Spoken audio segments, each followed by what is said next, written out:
Okay, but can I just, no. Maybe I could just, no. Would it be alright? No.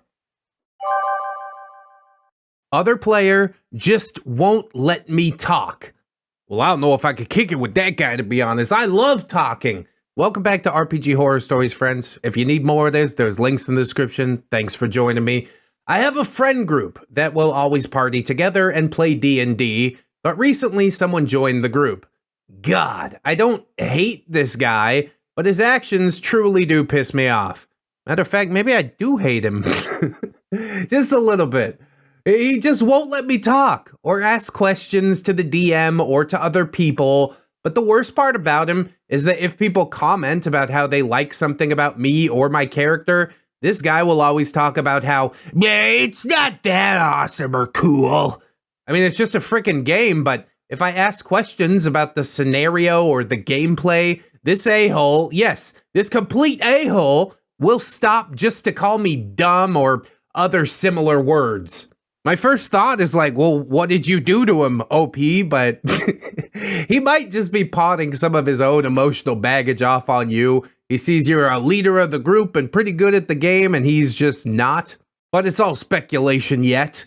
We literally just meet to play and talk about D&D. We don't know a goddamn thing about each other's lives, but this guy just can't accept that one of the players having fun with the group is me. I have no goddamn idea why this dude dislikes me so very much. He sees something he doesn't like about himself in you. That's the theory we're working with. He's just projecting really hardcore. If our DM asks questions about my character or even just mentions her, Mr. Hater will start asking about the other characters or talk to them as if to make the DM move on. If I start talking, this dude will talk over me or find ways to cut me off. That's right. I can't even open my mouth to talk with my friends sometimes. I mean, are you a woman or just your character? From the Reddit profile, I think OP's a dude. And if that's the case, I'm sticking with my first theory. If you happen to be a woman, then yeah, that unfortunately probably also is a factor in things. Edit, just to make things clear, we're all adults. We don't talk about politics, only the game. This guy knows nothing about me, and I know nothing about him. I'm 20 years old, I look like freaking Shaggy from Scooby-Doo. There's nothing special about me. My friends and this guy are all the same age or a little bit older. We live far away from the USA, and I think this guy found out that I'm autistic. People still don't know too much about autism here, and maybe that's why this dude hates me? Currently playing a female tiefling bard, not sure if this is important since the horror is mostly about the players instead of the characters. Just to make things easier for people to understand this guy, he is charismatic and loud. He's like Saul from Better Call Saul or Breaking Bad, but like younger. Most of my group like him because he will often pay for drinks and sometimes even pizza. He asked to pay, not the DM. Oh, he's out here buying friends. I suppose because of that, he thinks he can act however he wants. The true reason that he's loud is just because he's dealing with his own insecurities. Trust me, I know. That's from the horse's mouth. Another added, I wasn't expecting more than like 5 people to notice my post, but thanks for the advice, everyone. When I first made this post, I was with a friend and she told me to add more information. She's an experienced Redditor and I am mostly a lurker. Last edit, not sure if this is relevant, but people made me think if it could be the source of him disliking me. Mr. Hater is currently playing as a female ASMR. When he first joined, his character was always rude to mine due to her tiefling appearance, but the dude was super chill, out of game. Anyway, as suggested, if Mr. Hater decides to be a dick again, I will confront him and talk to the group. If they're cool with the bullying, then they're probably not the group for me. And yes, I will post an update if that happens. Or rather, when that happens. I apologize for any mistakes. English isn't my first language, and it's been years since I had English-speaking friends to help me practice. Thanks for taking your time to answer my post, everyone. I hope that you all have a nice day. Oh, P seems like just a gem. He's a good egg. I don't know why he's getting picked on. Maybe Mr. Hater wants to be the only female in the group.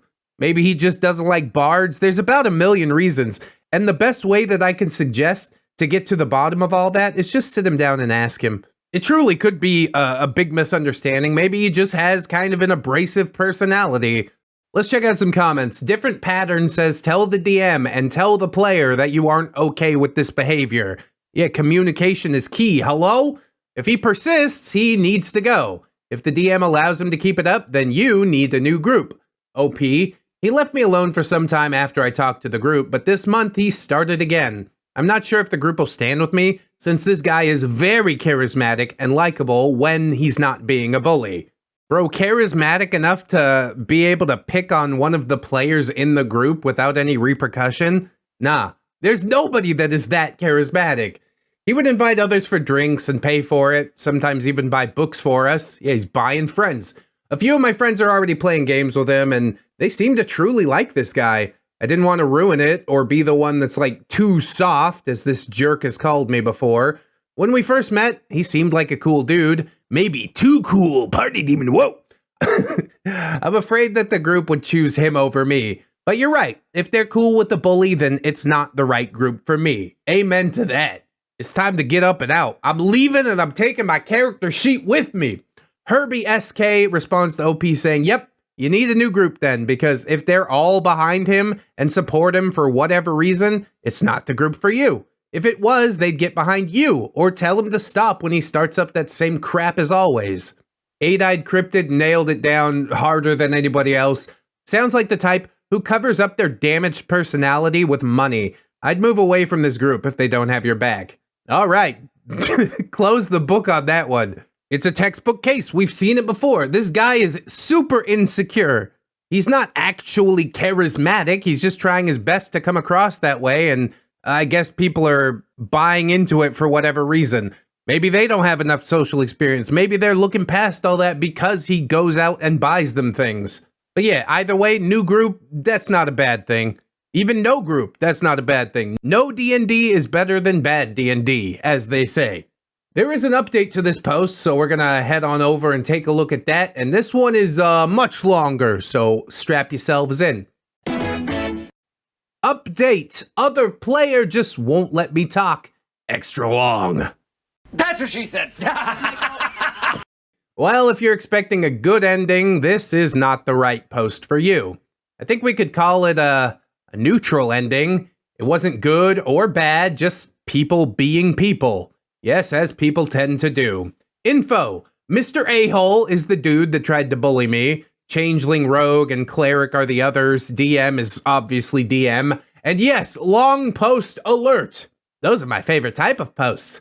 After my previous post, I took some time to think if there was something wrong with my DM and if this was the right party for me.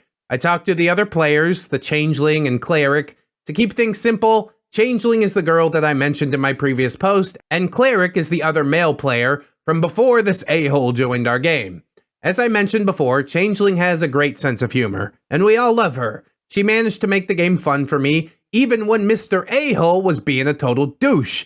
My bard and her rogue would be doing fun stuff like singing and working on cons to trick bad guys, something like the two characters from El Dorado. God, that's a great movie. I don't know why I get slept on so much.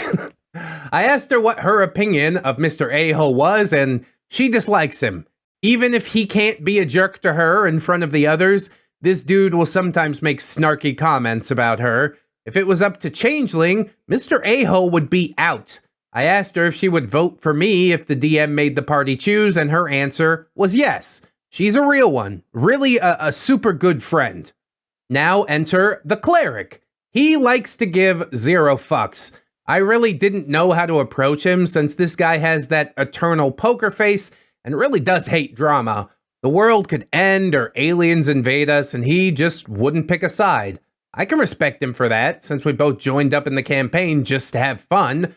Cleric made it clear that he wouldn't vote against me, but since the DM and Mr. A-hole seemed to be really close, he didn't want to get involved. Yeah, it's exactly what you're thinking, but please, wait for the big reveal. Wouldn't pick a side? That's just being spineless, bro. Yeah, aliens invading. I'm not gonna fight for Earth, though. We'll see which side comes out on top. Stand up for what you think is right, for God's sake. Anyways, after talking to Cleric, then it was time to confront the DM. But I tried to take it nice and slow and be nice about it since she was more of an introvert than I was. Ah, and here comes the the DM doesn't have a spine. That's the only role at the table that really requires a spine to keep order. But if the DM's not telling this guy off, yeah, of course he feels like he has carte blanche to say whatever he likes. It's all making sense to me now. First, I asked the DM if Mr. A-hole had made any complaints about me. Then she suddenly got really defensive about it and talked for like 20 minutes about how we both need to cut it out because it was making her stressed. I don't think this is the job for you. I do appreciate people who DM, but come on, you need to keep some sort of order at the table. And you don't beg for order, you command it. I asked her what she meant by all that, and DM told me about how Mr. A-hole was nice to her unless she mentioned me. If she talked about me, then he would tell her all about how I made everything about me and my life, both in-game and out of game. See? Boom! Nailed it! He's so self-centric, and he sees that in OP, and it drives him nuts. Another case solved, ladies and gentlemen, but it's really not just a problem between the a-hole guy and OP. The DM is the one that's supposed to be cracking the whip on these dudes. And then there's the cleric that doesn't want to take up sides. Yeah, everybody's just problematic on different levels, I think. This group doesn't mesh, and that's fine. Let's just all move on. Anyways, that statement from the DM obviously made me really uncomfortable, and I asked her if that's how she felt too. DM denied it, and told me that maybe Mr. A-hole was just jealous. As some people had theorized from my previous post, he was probably just insecure, but it wasn't because of my character, it was because of me. Mr. A-hole and DM were dating, they just didn't tell us. It was really recent. Even before they started dating, Mr. A-hole had warned DM that I could be interested in her and to watch out for me. At least for him, when I did something in the campaign, it was to get her attention. Yeah, messed up, right? Look at this dude. He's obviously rolling that dice to seduce the DM and not to perform to the bar people. God damn, dude, this is a whole ass mess. It's time to get up and out. That's all I can say. She's not gonna dump her boyfriend no matter how many players leave, so good. Everybody leave, you two could just play with each other. And I'm not talking about DND. I let DM vent and calm down before we could continue talking. She had been maltreated before and had some serious trauma both from relationships and bad friends. We both had some bad traumas that seriously messed us up. But her past and traumas are a lot worse than mine. Just giving some context. She's not a jerk, just really bad with people sometimes. I am good at dealing with people. Can't you understand it? And while that is all just fine, it is another tick in the box that, yeah, you probably shouldn't be DMing. After DM had calmed down, I made it clear that I was not interested in her. She was worried about messing things up and losing both her friend and her boyfriend. That's why she didn't want to get involved when Mr. A-hole was being quote-unquote kinda rude to me sometimes. Bro, that boyfriend ain't gonna last anyways. If he's not insecure about this, he's gonna be insecure about something else. This is just ludicrous. I made it clear that Mr. A-hole had to cut it out, or it would be him or me in this campaign. But even if I left the campaign, we could still be friends, as long as that dude left me the hell alone. That worked, and she agreed to talk to her boyfriend. Well, obviously it didn't work, or I wouldn't be posting this update at all. Well, white peace lasted about 2 weeks before Mr. A-hole effed it all up again. After the party managed to climb a witch's magical tower, the boss kicked all of our asses. The rogue wanted to negotiate, but the paladin and cleric went all deuce volt on the witch, and yeah, it ended badly. The tower was like Barad-dûr, and the witch was like Saruman that we had been hired to steal some magical rings from. How many rings exactly? Well, 3 rings for the elven kings under the sky, 7 for the dwarf lords in their halls of stone, 9 for mortal men doomed to die, 1 for the Dark Lord on his dark throne. In the land of Mordor where the shadows lie, 1 ring to rule them all, 1 ring to find them, 1 ring to bring them all, and in the darkness bind them. Wow, that's pretty good. Did you write that yourself? No, Token wrote it. I lifted it, but it's fine. Anyways, the cleric managed to save my butt one last time, but he went down too. And we were all about to die, but the DM asked for a break. Nah, dude, just finish it out. It wasn't her first time killing a party, but she isn't a big fan of doing it, and the rogue was getting emotional. Mr. A-hole was trying to cheer up Rogue while me and the cleric were both talking about rolling up our new characters. And then I had the bardest idea after Rogue told me to try and seduce the witch, you know, as a joke. Yeah, just bard things, I guess. I rolled with that after the DM came back, and I asked DM if I could make one last action to seduce the witch. DM laughed her butt off because of how purely dumb it was, but she allowed it since the witch really could kill me with just one hit. Well, nat 20. It was beautiful. I mean, really, nat 20 shouldn't mean automatic success, but also rule of cool. I don't know, do whatever you want. Obviously, you can't seduce the big bad, but it was enough to convince her to recruit us. One of the magical rings even showed up and decided to choose my character after the big bad allowed it. We're all having fun right now, right? No. Mr. A-hole would later tell me to shut up out of nowhere and ruin all my fun. This time it wasn't for a mistake or anything. It was really just uncalled for. His paladin was talking to the big bad, and I asked a question about the rings, and that was enough for him to stop, look at me, and say, "Shut up," and then continue talking like nothing had happened. No, I won't shut up, is the proper response. Can't you see adults are talking? Of course, then the whole situation explodes in your face, but really it seems like it was gonna do that anyway, so why not make it go out with a bang? But OP doesn't do any of that. Instead, I then looked to the DM to see if she would do something, but she just stood there, as red as a frickin' tomato, and that is exactly when it hit me. The DM wasn't gonna change, and it was the same with this dude. Even if I had fun sometimes, it just wasn't fun overall. After taking a deep breath, I just stood up, called that guy an effing a-hole, and I left. At the end of the day, it was my choice to stay with coward DM and Mr. A-hole. I then left the Discord and warned DM that I wouldn't join any games or go anywhere with that guy. I'm not gonna lie, this made me feel amazing. I mean, it's a good thing. You're taking the power back, OP. It was the best feeling in the world, but it gets even better than that. Rogue messaged me later and told me how she called DM and Mr. A-hole on all their crap after I left, and she decided to leave the campaign as well. Cleric decided to stay, but he agreed with Rogue and talked to DM that it had to stop. Mr. A-hole was being a total dick, and it was obviously because he was dating the Dungeon Master. Mr. A-hole messaged me later and apologized, probably forced by the DM. My humble answer was for him to screw off and never message me again, before blocking him, and again, best feeling in the world. Probably a little more aggressive than it needs to be, but you feel how you feel, alright? It was at this point that the rogue decided to block the DM as well because she was still angry at her for not kicking her crap boyfriend from the group. We're currently looking for a new group and decided to make characters inspired by El Dorado in another game. Really, she is really a good friend, for reals. I don't talk to Cleric too much, but we're still cool. He even invited me to a different group on Discord, but to be honest, I sorta need a break from D&D. Now that is a very healthy perspective. I'm not gonna force myself back in, need a little bit of a rebound period. Good self-reflection, OP, I like that. As for the DM, well, I didn't block her, and we still talk, but things just feel weird. We probably won't play together again and just drift apart. I feel like she probably hates me for standing up for myself, but it had to be done.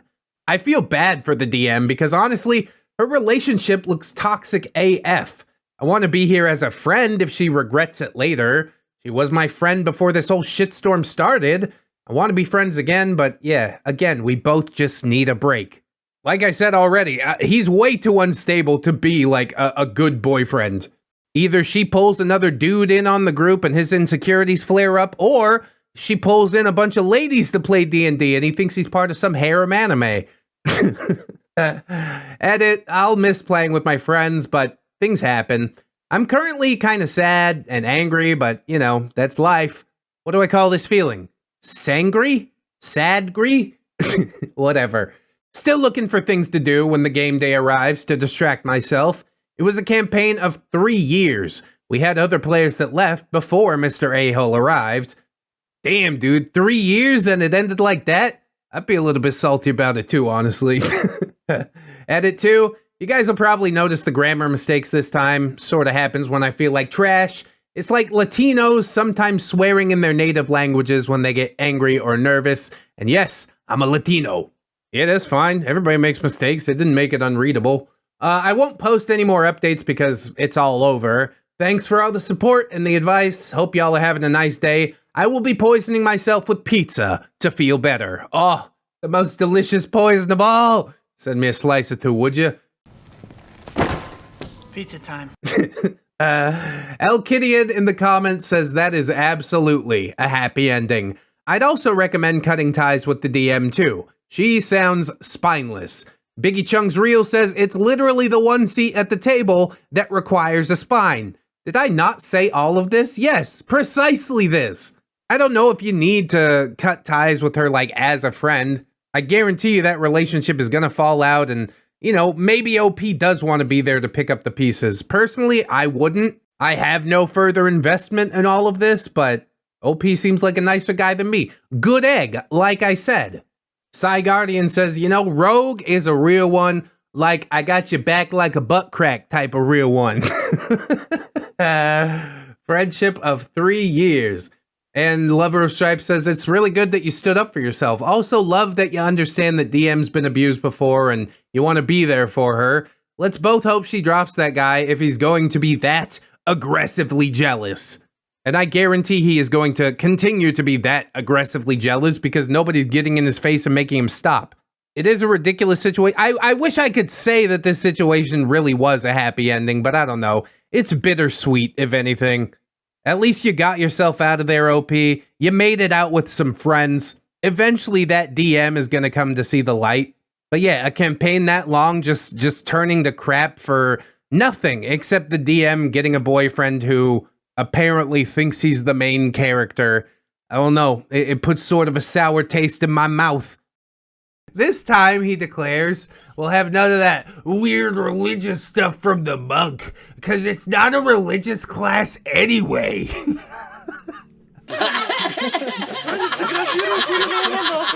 Think I'm playing with a group of adults, end up in a kid's game. I could go either way on this one, depending how you describe it, okay? Just let's be very careful here, user Karate Hillcrest. I do kind of like that name, though. So I'll give you the benefit of the doubt. How about that? One of the older guys, mid-40s, I know, approached me to tell me that he was setting up a game of D&D and asked me if I wanted to play. See, okay, the mid-40s guy, he's definitely the creep, right? He didn't decide to disclose any of this. I was pretty excited because I foolishly assumed that this must be a group of seasoned pros who grew up playing in the 80s. Nobody actually grew up playing in the 80s, and if they did, well, they don't get credit because everybody lies about it anyways. Even as a guy in my mid-20s, this felt like I was being asked to the adults table for the first time, and I couldn't wait. Honestly, your mid-20s is like this really weird transitionary period in every person's life. So I can't identify with that feeling. Going to the adults table now. Might not be as much fun as the kids table, but society said I couldn't stay there forever. And then we get a bit deeper into this story and you realize that like there's really like a little kids table. Anyways, game day rolls around and I show up at this guy's house. And he answers the door and he tells me, go on straight through. The kids are out back. And I'm thinking, the who? Oh no. Is there a bouncy house? Did you get a clown and a magician? Turns out when he said he was setting up a game of D&D, he was doing it for his 10-year-old son. Oh, so he just wants you to come assist and see how it goes with the kids. Okay, as long as it's his kid, it's not creepy. I take it all back. Now we can just laugh, thank God. He was never intending on playing at all. At the table were his 10-year-old son, his 12-year-old friend, and their two 14-year-old brothers. I guess the kids really are into D&D nowadays. You couldn't really imagine this back in the 90s. And then there was me, a 25-year-old trying his best to swallow hot shame at being grouped in with a bunch of children. No, don't be insulted, man. He wanted you to lead these kids into battle, teach them how a player character is supposed to be played. I think it's an honor, if anything, but I'm sure the kids have got a lot to learn. You know, they learned all that they know about D&D from Stranger Things and Critical Role. So the DM was sort of an unusual but polite guy, maybe in his early 20s, but I wasn't sure. Didn't you say at the very beginning of the story that he was in his mid-40s? How old would he have to be to have a 10-year-old son and be in his early 20s? Maybe it's a typo. I don't know what to think about this. He was one of those nerdy dudes who was socially awkward, but spoke a million miles a minute. This is the DM we're talking about, right? What happened to the 40-year-old guy? Is there another player? Old man guy? My brain is bubbling. I hope it's just a simple typo. I hope it'll all get spelled out in a minute. I resolved to try my best at having fun, despite the embarrassment. That embarrassment is all in your own head, dude. You need to get rid of that right now. And I took a seat with the rest of the party. The DM had created character sheets for all of us and instructed us to pick one at random. I thought that was pretty fun, and I ended up getting a human monk. I'm pretty cool with that, actually. I do have heavy faith in RN Jesus to hand me the tools to complete my quest or whatever. I saw on my sheet that I'd been assigned the true neutral alignment, so I decided to play as a monk devoted to the goddess of fate, allowing only the ever-present current of destiny to guide my life. Beautiful. I love this character already. Are you not having fun with this, OP? Try to ignore the fact that they're a bunch of kids, all right? They're gonna look up to you. You can teach them how alignment works and things. This is your chance to give them a good roleplay experience, or else they'll probably go watch football or something, you know? Win them to the nerd side, please. Anyways, I told the table I carried a coin with me, and it was my religious duty to leave hard moral choices completely to chance. Everything at the flip of a coin. It's an interesting character concept. It feels a little bit like a cop-out to me because you're not actually making your decisions. But yeah, okay, I guess it is truly neutral. I'll allow it. The DM stopped me, however. Actually, monks aren't a religious class, so you shouldn't really be following a god. I don't think that's true, friend. I figured he must have thought that I was getting confused, interpreting the monk as if it were something akin to the cleric. So I explained that I understood how the class worked, but I was just role-playing. Oh man, it could have been a good D&D experience. You know, I had high hopes this whole time, and it all falls apart right here and now. He looked at me sort of skeptically, but eventually told me that he would allow it this time, which had me kind of concerned. This is absolutely ridiculous already.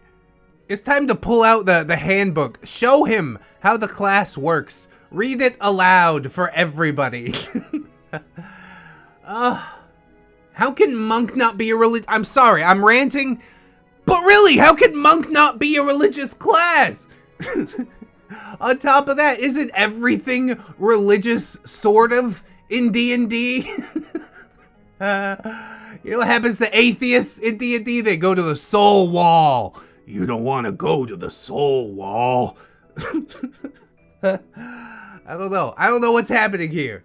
But, okay, only first strike. I guess we'll just let this one roll off our back. I want to say get up and walk away, but it's a bit too early. When it was time to play, we realized that we only had one set of dice for the entire table. Which is completely fine. Not everyone's flush with cash. Yeah, I guess, especially not like a 10-year-old kid. I had brought my own set of dice and a couple of extras from home, so I emptied them out onto the table and said we could easily just share them around. Mind you, this was barely 1.5 sets, plenty to play a game, but not nearly as many as some people have. Despite this, I got immediate judgment. Are people really out here flexing their math rock collections? Please don't do that. The parents were off to the side, within viewing distance of the table, which felt uncomfortable. But as soon as I produced my dice, I was hit with a, "Wow, I knew you were into this game, but not that into it." Hot shame. Then you turn around and shame them right back. Be like, yeah, shame on me to teach your children the value of sharing, since apparently none of you have bothered. Shame on me for participating in a thing that your kids are clearly interested in, but you don't have the time or the energy to do it yourself. So you just call in this 20 to 40-year-old weirdo to DM a game for the children. How about you sit there, shut up, be grateful that your kids are occupied. Go back to play Candy Crush or whatever. I'll defend your dice, OP. I get it. Not only was I being treated as one of the kids, but now I was an adult who was way too interested in this supposed children's game, and I was being judged for what was a barely noteworthy amount of dice. See, I don't think they understand that the dice are like all different shapes for a reason. They're dum-dums, they're normies, you don't really need to impress them, OP, alright? Don't feel bad. D&D is not a children's game, okay? It can be. It can also be as deep as you want to make it. So all of this being treated as one of the kids type of stuff, I think it's mostly in your head. Maybe there is a jerk parent that you got to tell off, but at the end of the day, you like what you like. Don't let anybody else dictate your life. When the game began, things started to get even worse. It was a classic setup. We were bodyguards protecting a cart from traversing a dangerous part of the world. And I was ready for some good, clean, adventuring fun. Slaying goblins and taking names. Unfortunately, that came to an immediate, screeching halt. The 12-year-old, who was playing a paladin, by the way, says, I want to kill the cart driver. Oh God. I've played with murder hobos before, but nobody anywhere near that brazen. This was literally minutes into the game. Yeah, I think he just doesn't really understand how it's supposed to work.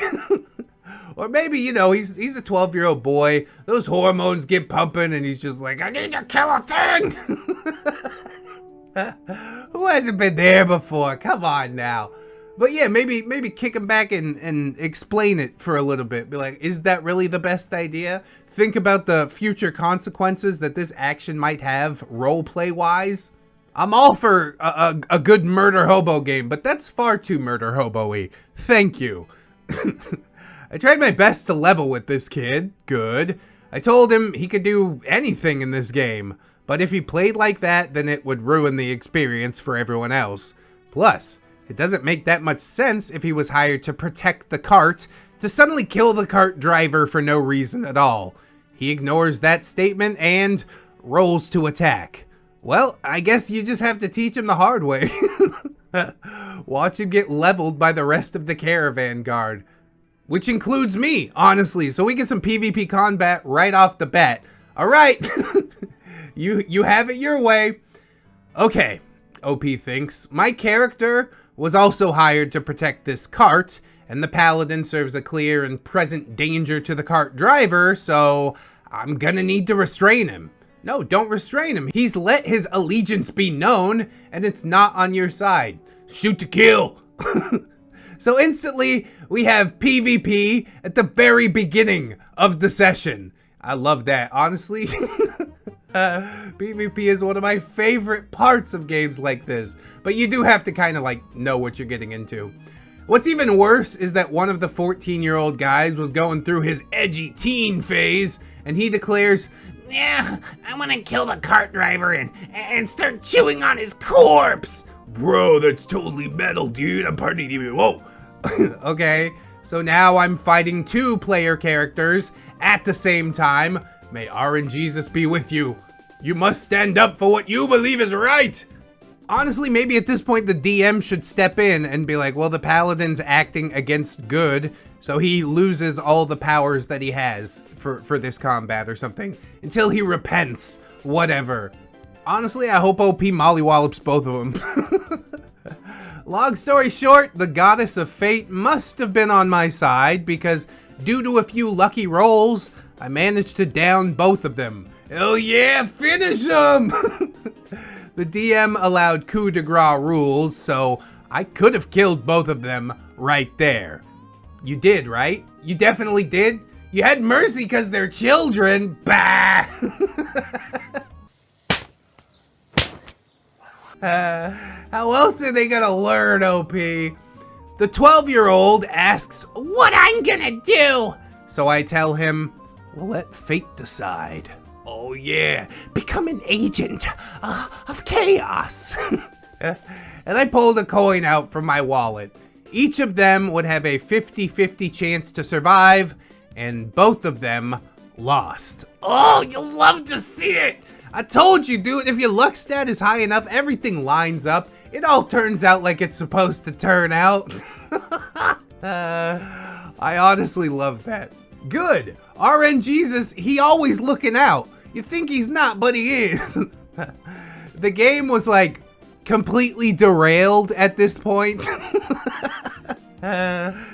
the DM wipes the slate clean and starts our characters alive and at full health at the first combat encounter. At least the first non-PvP combat encounter. This time, he declares, we'll have none of that weird religious stuff from the monk, because it's not a religious class anyway.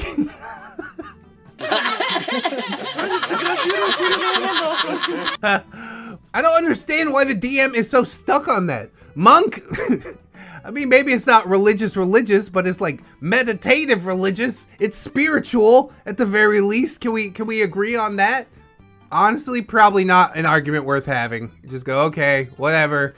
For the next 3.5 hours, we proceed to have the slowest, most excruciating combat I've ever experienced against a group of goblins. No role play, no description, just the goblin hits, you miss, you hit for 3.5 hours. It sounds like the DM doesn't really know what he's doing either. I don't know, at a certain point you need to stand up, tell the DM what you expect out of a game, how to run it properly, and hope that their ego can take the hit, you know? Maybe it'll spark a little bit of self-reflection within them, and if not, then good. It's not a game that you want to play in anyways, right?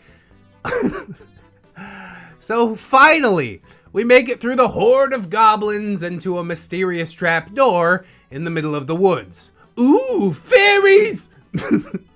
Okay, so I've made it through the shaming from the adults, the murder hoboing from these kids, the weird treaties against role-playing from the DM, and finally, we get to uncover a mystery, or find a strange ancient artifact, or meet some NPCs, but no. End of session. Nothing. He didn't have it planned out. He didn't have the hook. The trapdoor itself was supposed to be the hook, not what's behind it or anything like that. That is the most disappointing thing ever.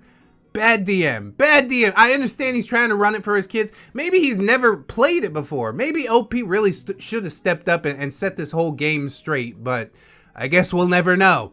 And we will never find out what was behind that trapdoor because this entire session was a one-shot. What?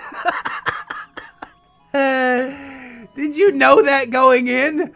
I would have raged against the trapdoor if that was the case. You have to tell me! I invested 4 hours in this! Oh, that must drive you up a wall. Even though I know nothing was behind it, my brain is still unsatisfied by this incomplete story.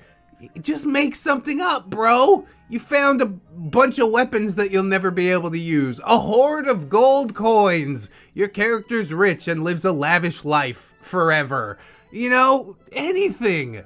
A pile of bear turds was under the trap door. At least I know now.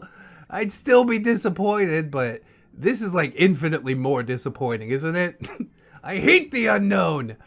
So I walked out, still receiving a few comments from the adults about how weird it was that I was so into the game. Yeah, you keep up those appearances, normie. I could never be seen pretending like that. I live firmly in reality. Yeah, maybe that's your whole problem, honestly.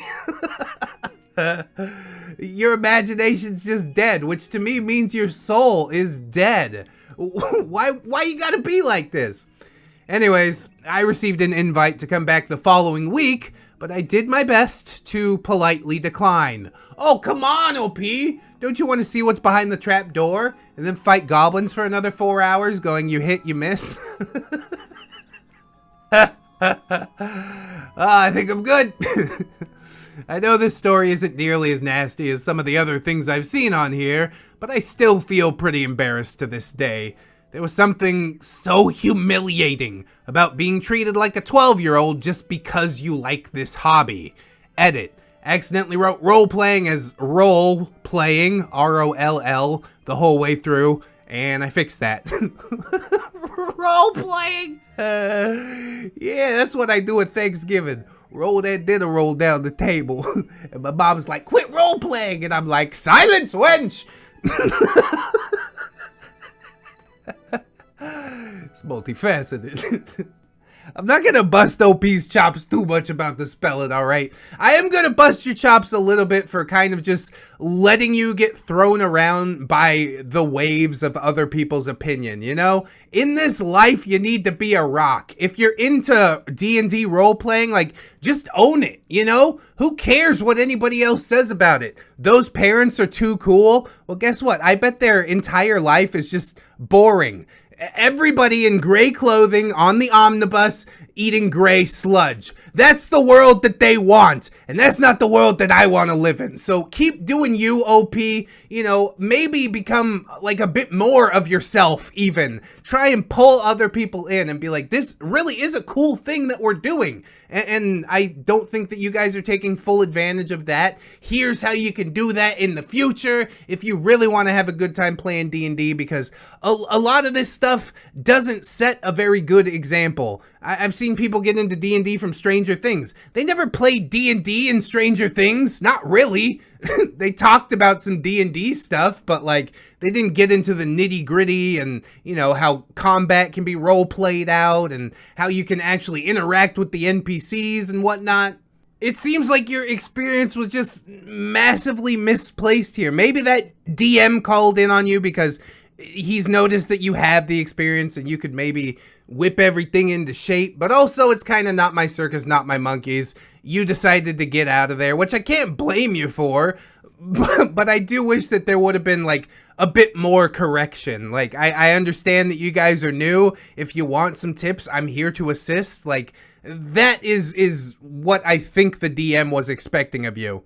But instead, yeah, you just kind of got mocked by the parents, and that led to you getting in your own head, which is a thing that happens. I can't blame you for that, you know? I've got some social anxiety as well, unless I see the entire thing as a performance. It's really r/am I the main character behavior, but if I see it as a performance, I can put my head down, I can get through basically anything. I'm like, this is how it is, and the performance doesn't always go well, but that's the way that I have to frame it in my own mind to kind of shuffle off the cloak of like what other people think I should be or do.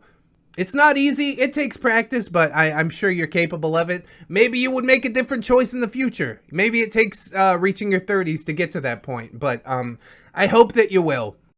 Disaster DM runs D&D like a book. Oh, that's to say like in a linear fashion, right? Why not just sit down and write a book if that's really what you're looking to do? Come on! I know there's not a lot of DMs out there, but we gotta be able to find somebody better than this. First post ever! Congratulations, user Metallic Tom. Feedback and comments are more than welcome. Oh yeah, you're gonna get a few of those. Sorry for the length. I really tried. No, I like the length. You really tried to what? Make it longer? Make it longer next time. There's your first comment.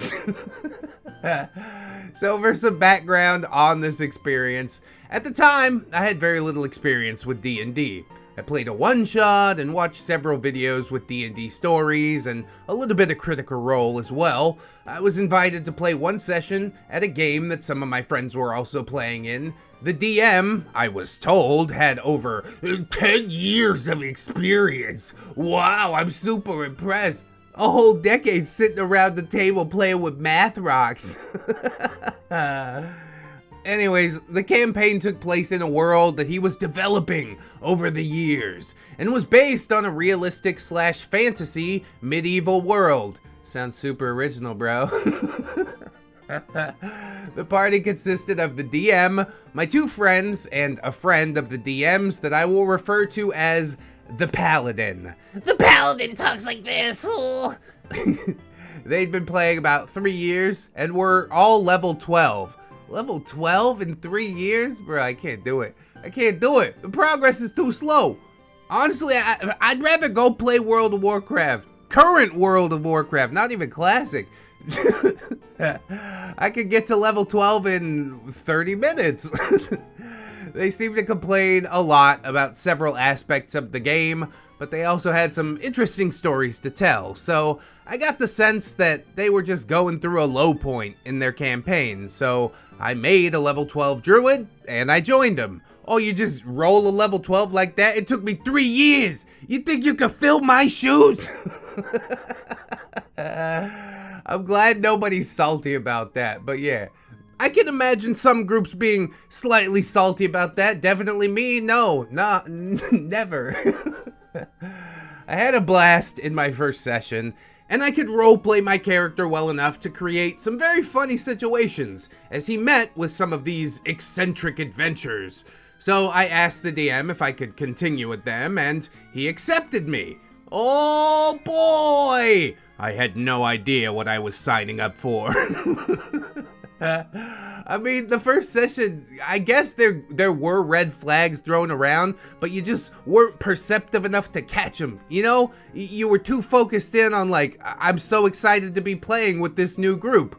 There's some stuff might have flown over your head. You should tell us about the first session. I'm here. I can read way too deep into this stuff if that's what you want. After the first couple of sessions, which were okay. Wait, we went from having a blast to just okay? Honestly, I feel like the only reason that I enjoyed those first few sessions was my excitement to finally play D&D with friends. That's exactly what I said, yes. However, after the excitement had gone away, I realized how messed up this DM's game actually was. I could honestly write a whole book about the things that happened, but I tried my best to keep this, short, or shorter. You could write a whole book if you want. I'll narrate a whole book. Let's hit up Audible, you and me, OP, alright? The sessions seem to run almost always on a fixed schedule.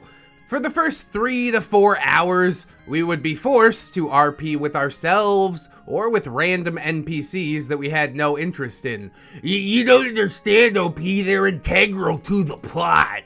First 3 to 4 hours, bro, I'm already tired. This is not what I wanted to do with my entire day off or whatever.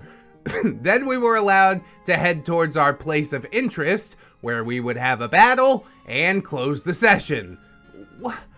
Can we have more battles? Why are we just RPing the whole time? I mean, I guess it depends on the group. Some groups do really lean into that RP stuff. Me personally, I prefer a bit more murder hobo in my game, but to each their own.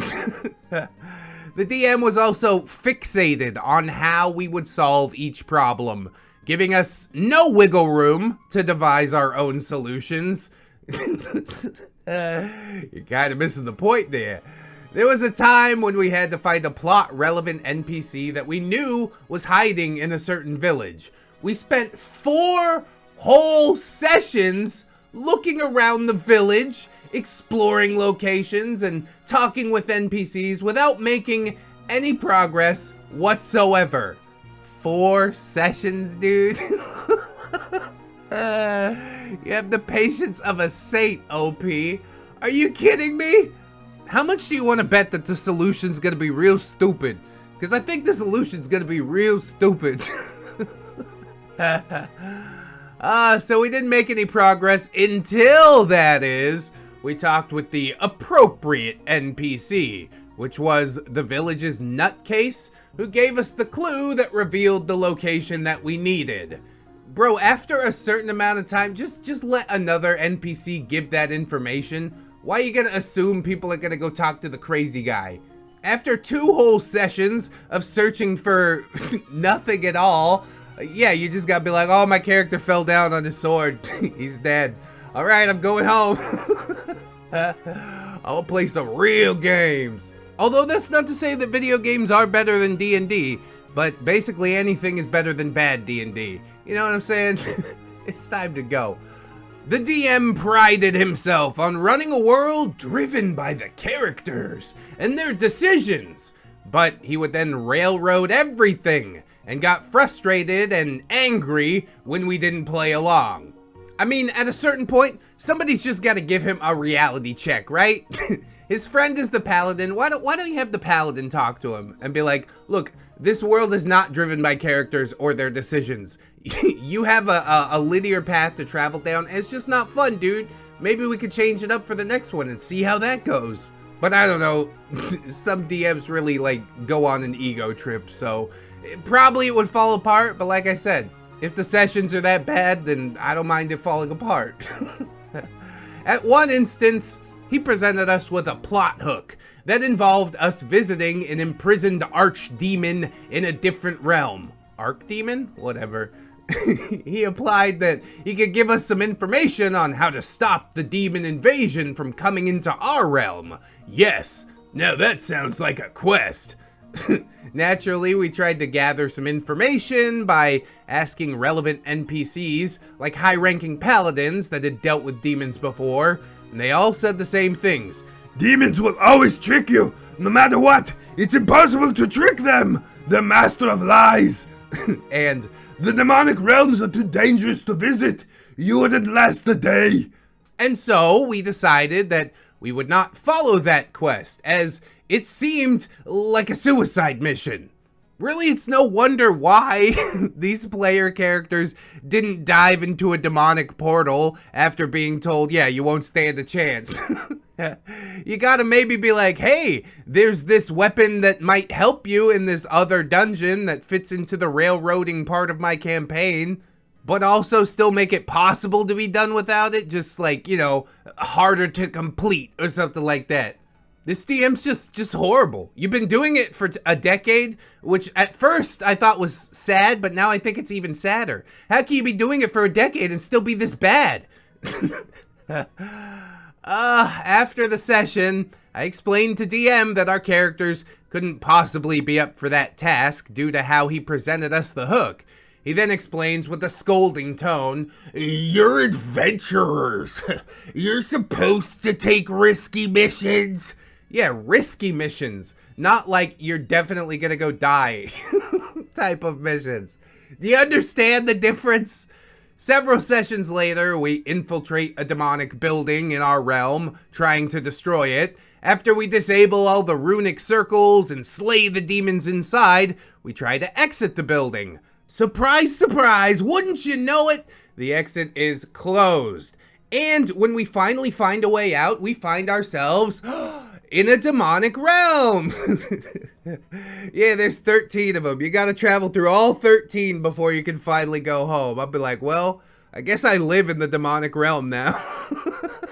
That's fine. My character lived happily ever after, the end. The NPCs themselves also seem to be always against us, no matter what we were trying to achieve. The demon NPCs, or we're out of the realm now? I guess we're out of the realm.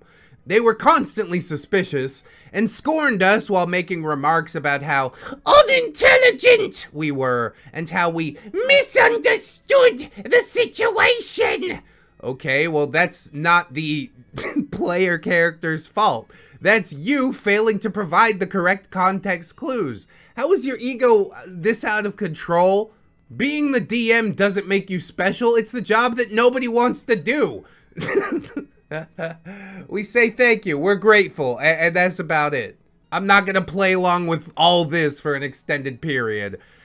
Ugh, any allied NPC was a character from one of the DM's old campaigns. Whoa, how cool! Or some other sort of DMPC with class levels and homebrew spells that the DM loved to use. Look at my character, guys. Isn't this cool? See, he wanted to be a player, but he got pushed out of every group that he ever joined. That's what's going on here. That is why he was relegated to the DM role, and he doesn't even perform that well. He can't stop from self-inserting, and not in the fun way. In one instant, we were thrown out of an opposing guild after we tried to talk with their leader. He naturally refused to talk to any of us and ordered his men to kick us out. Fair. We chose to make it a bit harder for them, so my druid transformed into a giant bear and shat on the floor. Yeah, clean up my pope. Then a wizard casts Reduce on me, and the DM describes that my character becomes small enough to fit in the palm of his hand, and I am summarily thrown out the window. What? I ask. That is not how that spell works. To which he replies, yeah, that's true. For the normal spell. But he is a high-level wizard. Yeah, so is this DM, I guess. The forever alone kind of wizard. Dude, why is it like this? You're already kicking him out. Why you gotta throw him out the window? And as far as I understand it, the smaller you are, the further you can fall because air resistance or something like that. So if your character's ant size, he probably wouldn't even take any damage. Anyways, the DMPC would also straight up prevent character actions. At one instance, our cleric wanted to cast Fireball to free our paladin from a gelatinous cube that had trapped him when everything else had failed. The DMPCs pinned the cleric down to the floor while shouting at us, "He's gone crazy!" And then proceeded to knock him unconscious in one hit. I mean, are we the NPCs? Apparently you are, as far as this DM is concerned. At this point, maybe you should talk to the paladin and be like, dude, what was up with that? Because maybe the DM and the paladin had something planned that you didn't know about. But then again, I'm probably giving both of them way too much credit. Yeah, somebody's getting eaten by a gelatinous cube. Just let it happen. It's gonna be fine, probably. On the other hand, our spells and abilities were severely limited. We quickly realized that he was purposely buffing monsters, so spells that he didn't like simply wouldn't work. What spells does he like? Fireball? Does the bard have some spells that can easily defeat a monster, like polymorph? Well, that monster now throws with advantage and +10. Then what's the point of having this spell? I can't use it on anything. I tried locating the enemy boss after he appeared before us in the form of an illusion with locate creature. He narrates that we can track the boss and are now right outside his door. Isn't that convenient? And he ends the session there. Oh, dude. I guarantee you he's not keeping track of any of this stuff. Maps of the dungeon? Pff, forget about it. You guys are wherever I need you to be at the moment.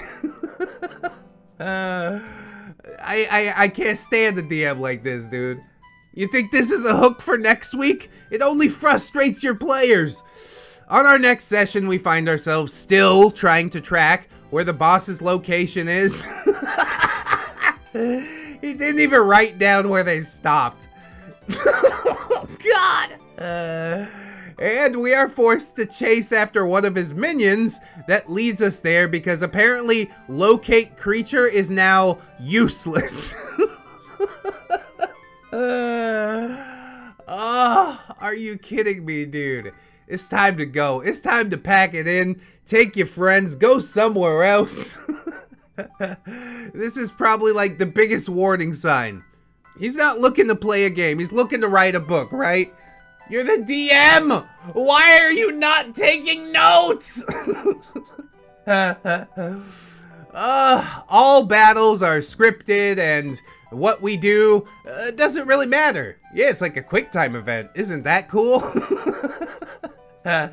He keeps all the monster HP and stats in his head because, quote unquote, it's easy for him. Bro, that's just so you can fudge the numbers endlessly, isn't it? You might think that you're remembering all that stuff, but as we've seen from Locate Creature, you're not remembering all that stuff. So basically, the bosses all had immunity until he decided otherwise for some reason. God, it doesn't even sound fun. This is just the worst thing ever. I want to quit vicariously. All our spells would fail, and the bosses would stay alive even after taking like 500 damage. And of course, we can't prevent any of the cool scenes that he prepared. He swears he actually prepared something for this game. I don't buy it. Press X to doubt. In some instances, he even had us lose a boss fight so that our allied DMPCs could come and rescue us. Oh, God. The self-insert is so strong. How did you last this long, OP? Only then were we allowed to turn the tide of battle. Yeah, after he got a chance to flex his EP to be like, look everybody, aren't my characters super cool? The only character able to deal damage was his friend, the Paladin. He had a Holy Avenger. Yeah, he's my friend. He found a legendary item. What of it? And several homebrew magic items with haste that lasted for an hour and constantly cheated with his spell slots and damage rolls. You know what? Just let them play with each other. That's really what they want, isn't it? When we confronted him about the Paladin and explained how much he was cheating, he promised that he would talk to him. However, nothing changed. The Paladin kept landing 150 damage per hit. Yeah, this is obviously his little pet in the game that wants to play alongside the DMPCs. You and your friends aren't needed at this point, OP. Not like in a bad way, but in a way where you can go and find a better game than this. Things kept on piling up, of course. He never kept any notes, I can tell.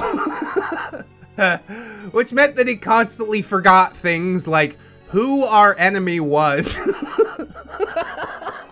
Or important things that our characters had achieved. Or the items that we had.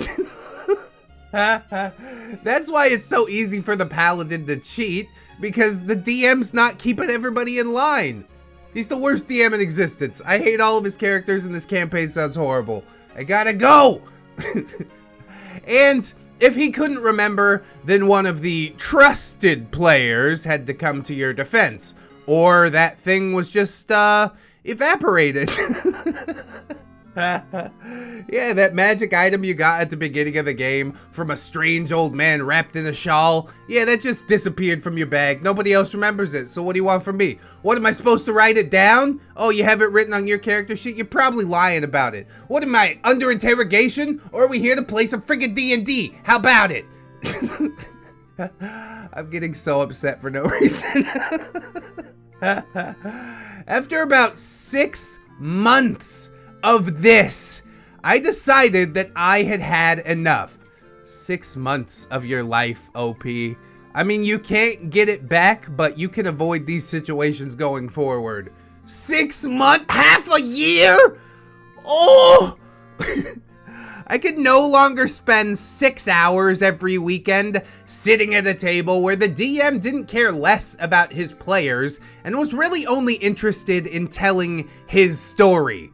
Write a book. Why must you hold other people hostage to bear witness to this travesty you've created?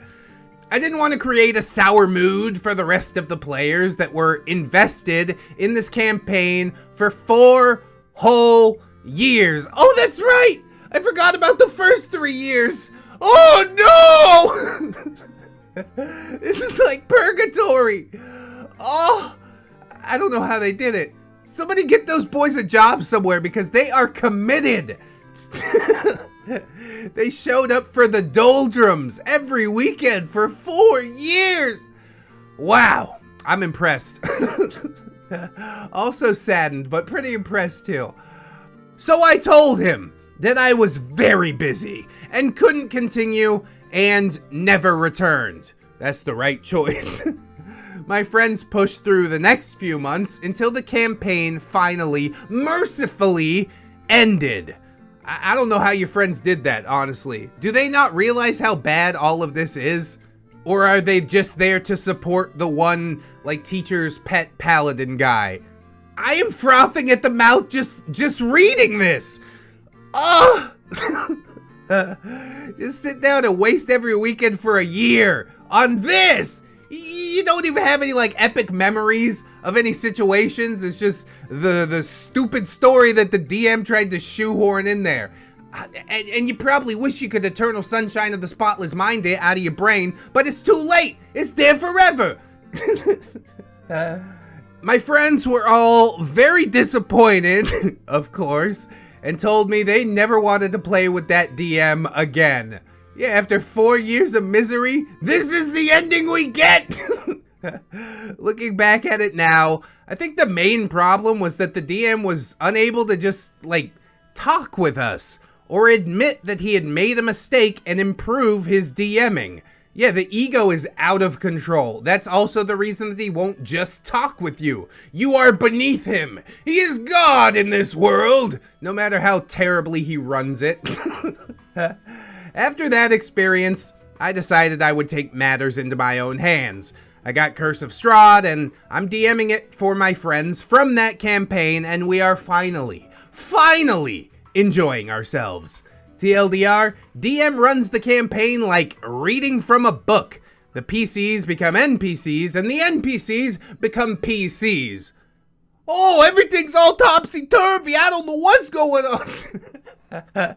I'm so surprised that anybody would sit there, subject themselves to this. You just hope beyond hope for 4 whole years, half a decade, that things are gonna improve eventually? No, once somebody shows you who they are, believe them. I think OP was the bright one in this situation for bailing. I mean, 6 months, still probably longer than I would have given it, but at least he wised up eventually.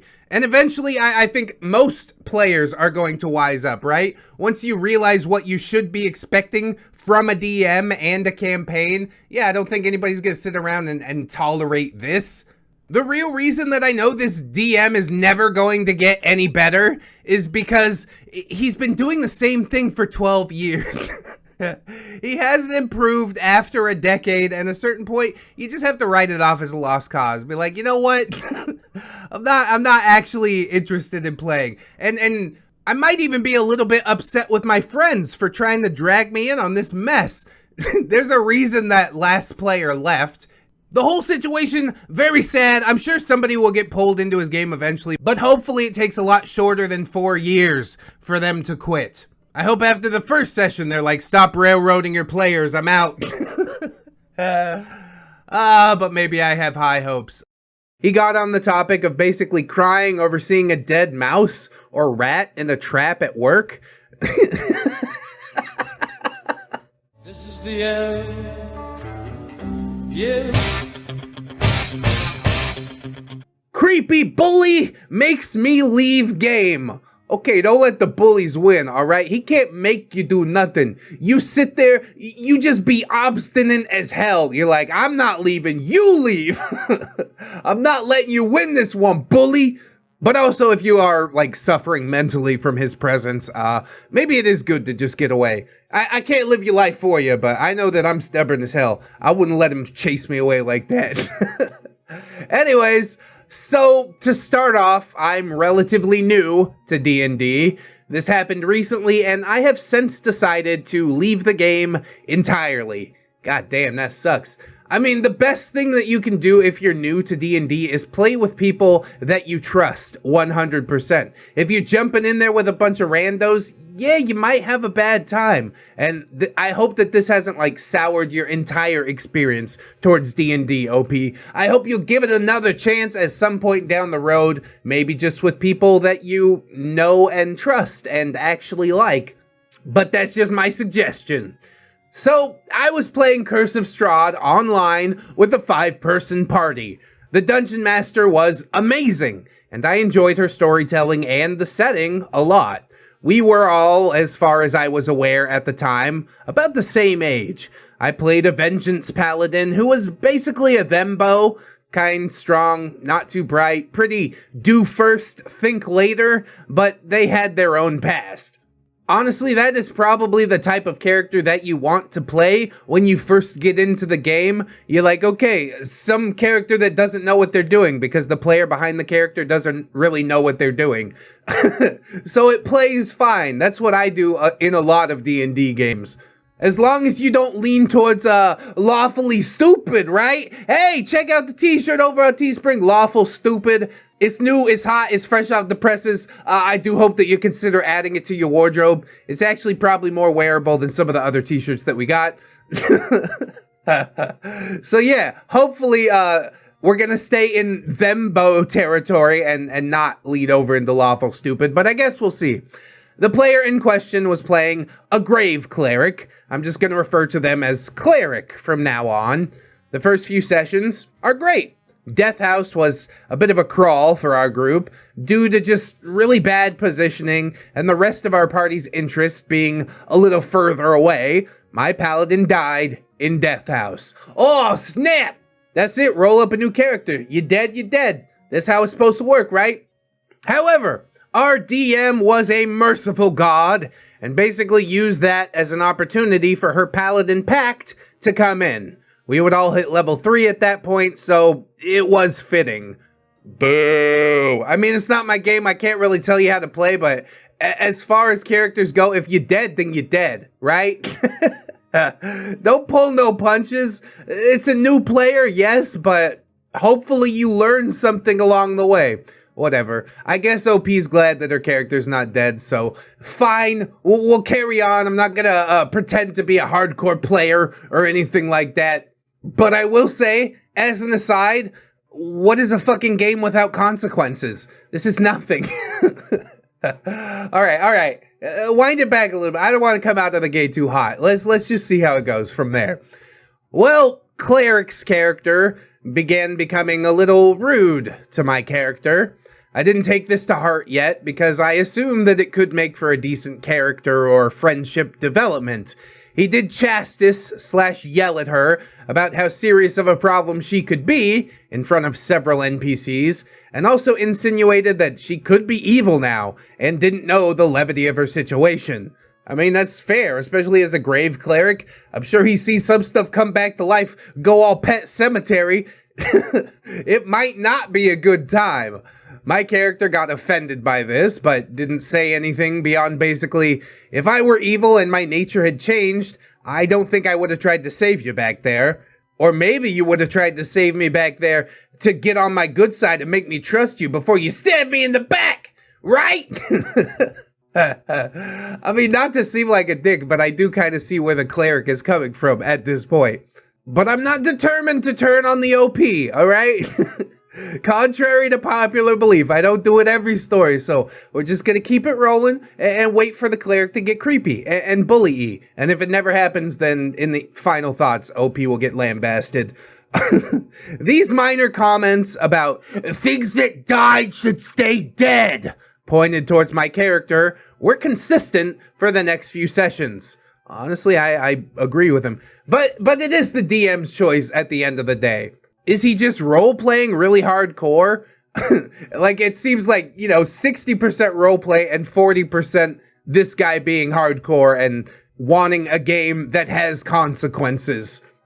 While I did think that this was understandable, maybe a little overkill, my character just didn't talk to his unless it was with the group. Okay, good. Everybody is on equal footing at this point.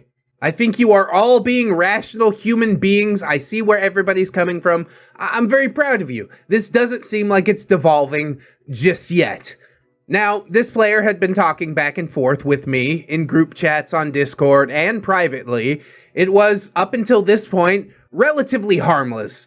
Just like fun character stuff.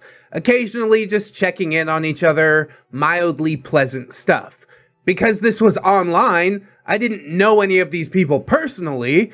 Yeah, but I guess you do want to, say hello if people say hello to you and things like that. The social contract dictates as much, but perhaps that opens the door. Perhaps this is where the devolution starts. I've seen it far too many times before. I talked about my cat in the general chat when a few other people are on and made a joke a little bit later. It's late, so not everyone's online. I say something along the lines of, ha, my cat's purring on my lap to cure my depresso espresso. Yeah, totally relatable, hashtag, etc. Cleric decides that this is the best time to ask me about my mental illnesses and mental health history. Now, I don't lie, but I do try to avoid questions because, yeah, this is uncomfortable. Okay, so what you need to do right there is just state as plainly as possible that that question makes you uncomfortable. Why would you try and avoid the question? That's not going to fix the situation. It's not okay for him to ask, but yes, if he does ask, correct him outright. So both of you dropped the ball here a little bit, as far as I'm concerned. He asks me why I have depression. I just respond, yeah. A lot to unpack there, haha. Let me just boil it down to 3 talking points. Why does anybody have depression? Because existence is hard. Fuck off. What do you want from me? And I don't say anything else. I've only been playing with these people for maybe a month and a half, so I don't want to really divulge any of that in a general chat. Yeah, 6 weeks? I don't know you from fucking Bob. Get out of here. Why are you asking me some stuff like that? I don't understand how you didn't go full prickly at this point, OP, and be like, that's not appropriate. I don't like it. Just establish yourself as that person, and then nobody will ask in the future. Piece of cake, solved, next. I then message him privately saying, hey, I just don't feel like this is an appropriate conversation to have in general. He then proceeds to talk about his trauma and depression for the next maybe 15 to 30 minutes. Why would you message him that privately? Let me ask you that. Now that's a barrel of monkeys that you can't put the worms back in, right? I would call you out in general chat. Be like, that's not appropriate for general. Then everybody can see it. But to go into the DMs and be like, oh, hey, how's it going? Also, maybe you shouldn't. Again, both people are kind of at fault here. Honestly, the can of worms for all of this to unfold probably was opened when you were talking about the cat. Like, the ha-ha funny joke that nobody with a sense of humor would laugh at. That hashtag relatable joke. I mean, I understand maybe you're wanting to reach out and form a connection with these people, but form a connection outside of hey, I'm a depressed person. Nobody wants to hang out with a depressed person. What the fuck? Again, I'm coming at OP a little hot. Maybe wind it back a little bit. It's gonna be fine. We're gonna get through the story, everybody. I did not ask. I expressed a discomfort for the topic initially and really didn't know how to respond. I basically just said, I'm sorry at the end or something of that nature. He continues this kind of talk about his frustrations, and I just don't respond. Slam the door. Why you leave the door open at all? Just be like, look, this is not a cool conversation. I'm not having fun. You think anybody's having fun with this fucking conversation right now? You got problems? Go tell them to your therapist. I'm not equipped to help you with any of this shit. And then guess what? He's never gonna tell you about his problems ever again. Problem solved. Bing, bang, boom. Bing, bong, fuck your life. Ooh, ee, ooh, ah, ah, ting, tang, walla, walla, bing, bang. Ooh, ee, ooh, ah, ah, ting, tang, walla, walla, bing, bang. This dude is just out here trying to connect over the door that you opened initially. And you don't even have the good sense to close the door once you see what's behind it? Come on, man. You're doing this to yourself at a certain point. I can't feel all that bad for you. At first, I didn't bring it to the Dungeon Master because I didn't know how they would respond. I was uncomfortable with that person, but was worried that my discomfort would seem unwarranted. I mean, in my opinion, yeah, sorta. Why can you not deal with this yourself? Why do you need to run off to mommy and be like, Dungeon Master, he sent me a DM in response to the DM that I sent him. Gasp, how could he? Why are you not establishing your own set of boundaries here? It is so very basic. I understand you guys are relatively young, but 20-ish is fucking old enough, all right? You gotta learn some hard lessons today. Another conversation happened in general where people were talking about previous job experiences. He got on the topic of basically crying over seeing a dead mouse or rat in a trap at work. This is the end. Yeah. I do love rats, but I mean, come on. I'm not gonna open up about that in a general Discord chat. No. But did OP brush that comment off, completely ignore it since this dude was being creepy in the DMs, or did she step out and engage once again? Go ahead, take a guess. You already know. OP was like, yeah, I'd cry over that too. Some of those fuckers are kind of cute. And then he kind of condescendingly told me that it's not normal for men to cry about stuff like this. Men can cry over whatever they want to cry over. Would I air that in a general chat? No, I wouldn't. But I do love ratties. I mean, I do understand that they are sentient creatures as well. I could have loved that rat if he didn't get his back broken in a trap. I can kind of see where it would come from, especially if I was like feeling emotionally vulnerable that day. But again, I'm not going to tell the entire Discord chat about it. That's something that stays between friends. Those are those inside thoughts. Toxic masculinity has just entered the chat. All I'm saying is you can cry over whatever you need to cry over, but don't air it in the chat. And then when somebody identifies with you, you brush them off. Like, that's not how you make friends. He's trying to be so different than other guys. God, I think OP and this dude, honestly, are both just awkward as hell. I was just a little shocked about that. And I said, no, fuck that. Anyone can cry. At that point, he called me darling in general, instead of my nickname, which was my name in Discord. Darling. Oh, God. Oh, it's starting to devolve real quick. Fuckle them seatbelts. I didn't appreciate that either, and I simply logged off because I didn't know how to respond. I'll give you a clue, OP. Don't call me darling. You don't know me like that. Why are you avoiding this confrontation? It's only going to come to a head. And I suppose it is fair. You know, I've had a lot of people point out to me that, like, women don't want to be confrontational in real life because men can quickly turn dangerous. That's valid. But on Discord, is this just some kind of, like, inborn programming from society? Which is completely possible and valid, but to me it just seems completely weird for this guy to make you uncomfortable and for you to just shut down instead of shutting him down, which is really what needs to happen if you want to stay in this group. It seems like you like the group, except for this one guy. Why no block? Button right there. Easy do block. I don't know, man. You don't even need to construct a wall of text about it. You just say, ew. You know what I mean? Twitch chat is confirming that women are taught from an early age not to be confrontational. But if we're breaking gender stereotypes for men, yeah, it's okay to cry. You don't have to fix cars or whatever to be a real man. Then I'm breaking gender stereotypes for women as well, okay? Get in that fucker's face. Hit him with the bear mace or something. As soon as I invent a device that allows people to bear mace each other over the internet, I'm gonna be a really rich man. People would bear mace me on. I could never sit in front of my computer because I get bear maced every time somebody dislikes a video.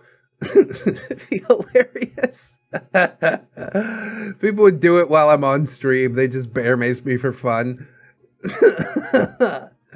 That's hilarious.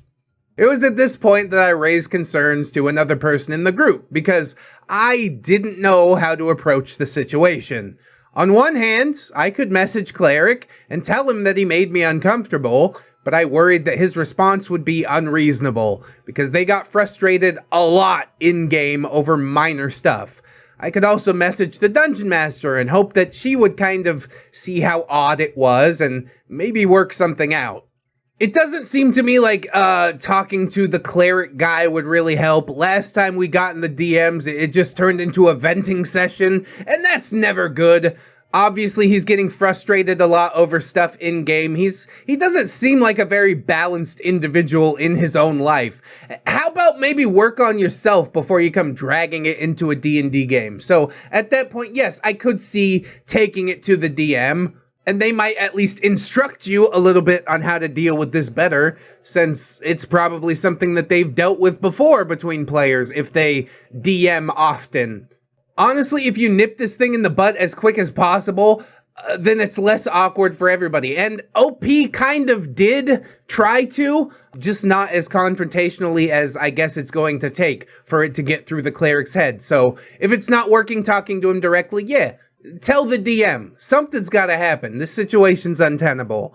So this person informed me it was especially weird. Since Cleric knew everyone on the server was in their early to mid-20s, I had mentioned just finishing up college and graduating early once or twice because of game scheduling, and Cleric was at least 35. Oh, God. You're a decade older than everybody, bro? Oh, man. Maybe another day of playing D&D and jerking off will help me turn my life around. Bro, you need some help. You need some deep help. This guy is horrible, neckbeardy, like to the fullest, through and through. That is a big fucking yikes. Whew. This wouldn't be an issue if it weren't for their previous actions. I was more than a little creeped out. Yeah, this is getting worse and worse. All right, I am firmly on OP's side at this point. Just for everybody that's keeping score, this creep, definitely a creep. I went to the DM after a few more sessions. Don't wait, OP. Like I said, sooner the better. His character continued to chastise mine like a child and made pointed remarks about her basically being wrong for coming back. Well, now I gotta completely abandon that outlook too. I still believe games should have consequences, but not like this. Not like this. She didn't say anything and didn't talk to him outside of what was completely necessary. She was acting upset towards him, but not being blind about their situation. He seemed to, at one point after his character died and was brought back, apologize to her and realize that he was wrong. But she was still not ready to necessarily be friends with him, because really she only knew him to nitpick her and basically think that she was some sort of monster. See, he's trying to like extend the olive branch, but attached to that olive branch is just a big disgusting neckbeard. And don't take the branch because the neckbeard's gonna come with it, okay? I think this is the best that we could do for now. Shut him out. You did good, sticking through the sessions as much as possible.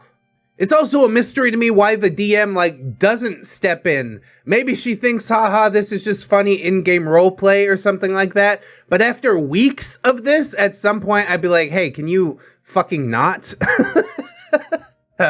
You're making the whole party dynamic pretty awkward with the way that you're treating this other player. Maybe she's a new DM too. It's really hard to say. We don't get like a ton of information. I'm just judging it off of one Reddit post. It was basically a case of it's fine if he does it, but not if I do it.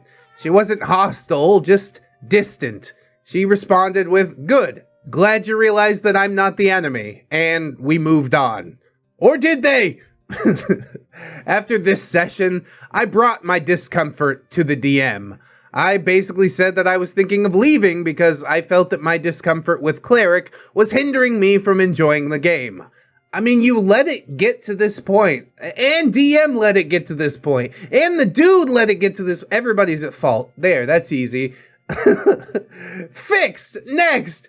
I told them the basics of what happened and provided screenshots of stuff in the group chat and offered to, if necessary, provide some from our direct messages. I wanted them to be aware in case others had future problems with him in the group. We talked it out to see what could be done, and we decided that I would try to continue, because I did like my character and this game, after she had a conversation with Cleric about his conduct, and he agreed to no longer message me. Well, that seems like a pretty good outcome, doesn't it? The best thing that this DM could possibly do would be to kick the Cleric out, but I don't know. We don't know about the entire group dynamic, like how much of the group actually likes the guy that plays the Cleric. This creepy 35-year-old man hanging out with a bunch of 20-year-olds. I don't think that anybody's really too attached to him. And at that point, you know, you're cutting off the foot to save the leg or whatever. But the DM did what she thought was right, so okay, I'm just gonna roll with that. This is what happened. So things were okay, if a little bit tense in-game.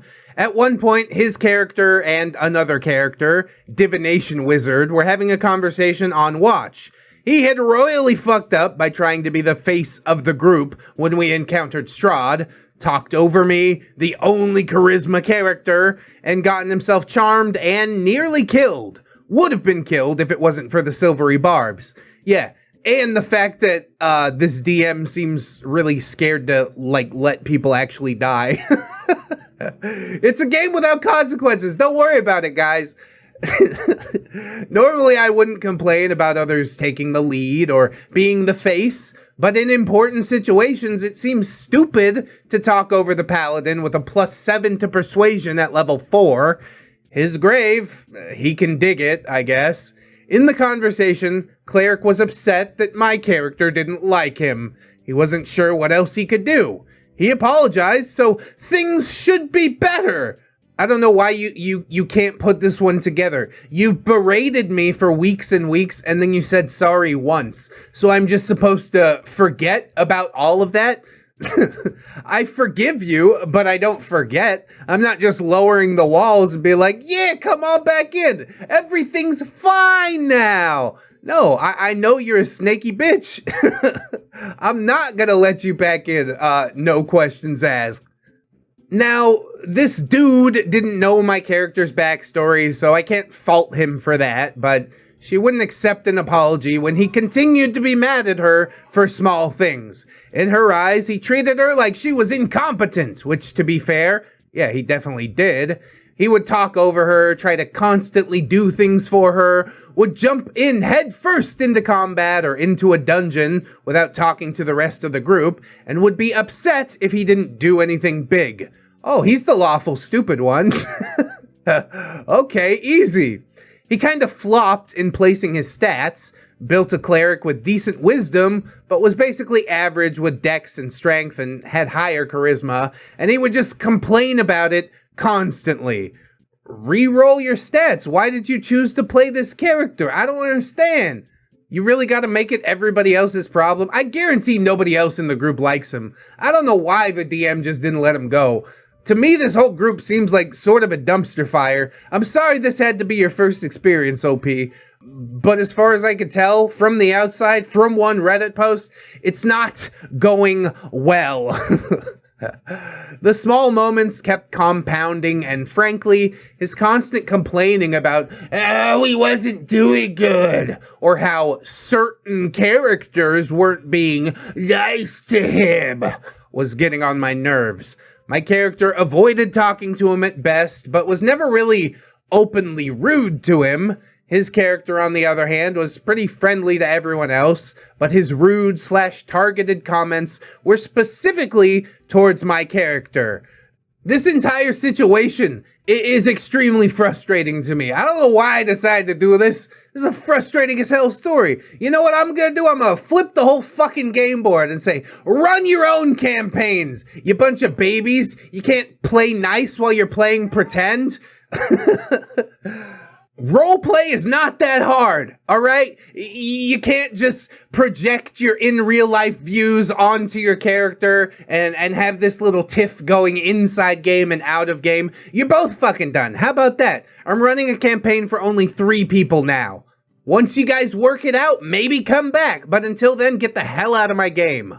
I appreciate the DM, trying to make everybody work it out, but they're obviously not working it out. So Iron Fist is what we have to do. My character had a few minor hiccups with others, but she had them in the heat of the moment and apologized for her brashness later, and basically explained that it wasn't their fault that she talked like that their reaction was warranted, and that she was sorry, but she ultimately worried for everyone's safety and didn't know how to convey that without letting on that she sensed something that she shouldn't have. Oh, so OP's really the unpopular one here, right? I bet if OP got chopped, nobody would bat an eye. I stick to what I said. Get rid of them both. That's fine. The group will run more cohesively if you show that you're not afraid to kick a motherfucker out, right? If only because they're scared of being the next one that gets kicked out. There, end, done. Maybe not the best way to handle things, but definitely how I would handle it. So this all comes to a head when we get to a new town. Everyone is at an inn/tavern around midday. That guy decides to order fine food/wine and basically spends a shit ton of money on this stuff. And my character was a noble before all this, and then he seems kind of upset that he's not getting any romantic attention from one of the NPCs, who is 17 or 18, and his character is in the late 20s. She seems to like my paladin, is gay, confirmed, and my paladin's unaware of this and is also not interested, but is also just a nice person. God, this is so cringe, dude. Oh, it's running super deep. Y'all are fighting over a fucking NPC? I hate this. Why? Why are we... Can we just be murder hobos? It was a simpler time when we were all just murder hobos. Wizard asks a question about giving birth. It's not actually about giving birth. Something very strange had happened with the food, and our wizard is a reborn, basically about a week or 2 weeks old. What? I don't know what the hell that's supposed to mean, but okay. The cleric begins to answer. My paladin basically just tired and not trusting the surrounding area, and also had a very bad night. Strahd made her relive trauma, and the group knew that happened in character, but didn't know what it was exactly that she saw. My paladin decided to say, can we please not talk about this thing now? Maybe when you're in private later. We're in public. This whole fucking story is so disjointed. And it turns out, much like it was the entire last month, that OP was the most unlikable one. Watch the group turn on her now. Cleric gets big mad, saying, yes, mistress, whatever you want. Super sarcastic and rude. And I'm personally taken aback by this. And my character simply just goes, what? Why are you acting like this? Genuinely, I didn't know what was going on. Yeah, join the fucking club, I guess. I made a suggestion, and maybe it wasn't the nicest way to put things, but still. He then says, you're always telling me what to do and where to go, and you never let me do anything. I just have her leave at that point and just explain that it was only a suggestion, and I go out the door because I'm not dealing with that bullshit. I'm quiet for most of the rest of the session, had connection issues as well, so I just left a little over 3/4 of the way through. You guys are all a bunch of fucking babies. It's not just the wizard that seems like they were born a week or two ago.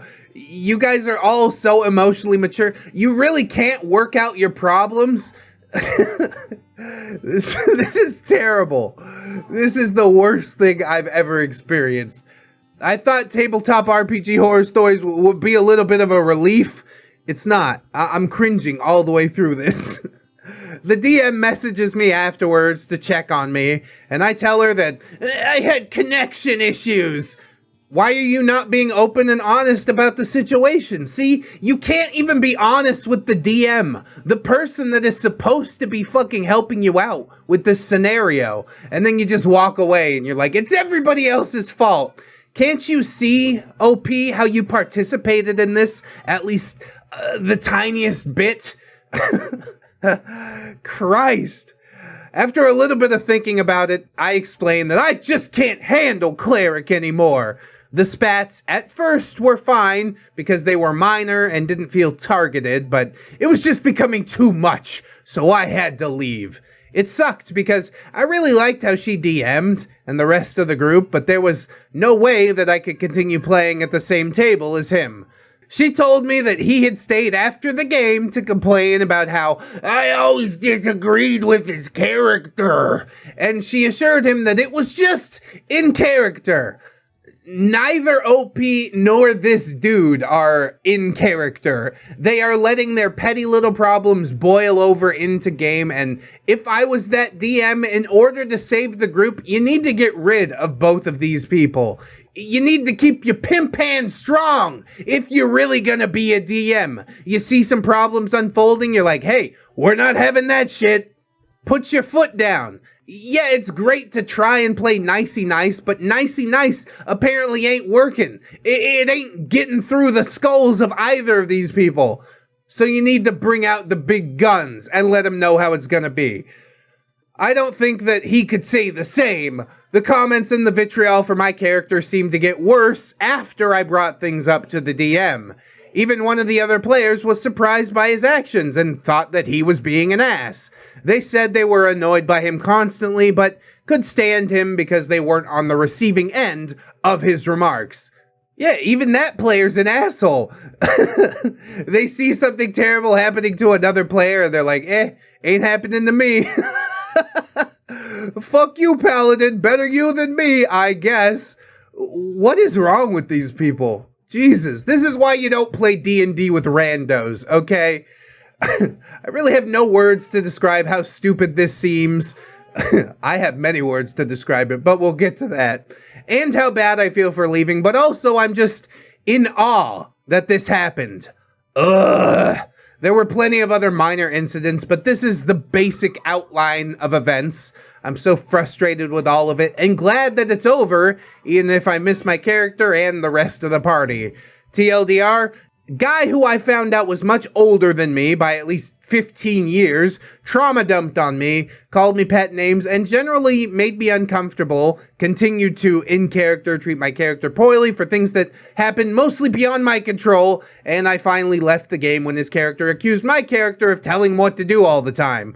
Found out that he complained to the DM about me always disagreeing with him. I don't know what the fuck is going on here, and I don't even know where to start with unpacking it, but okay. To me, it seems like OP is only giving one side of the story.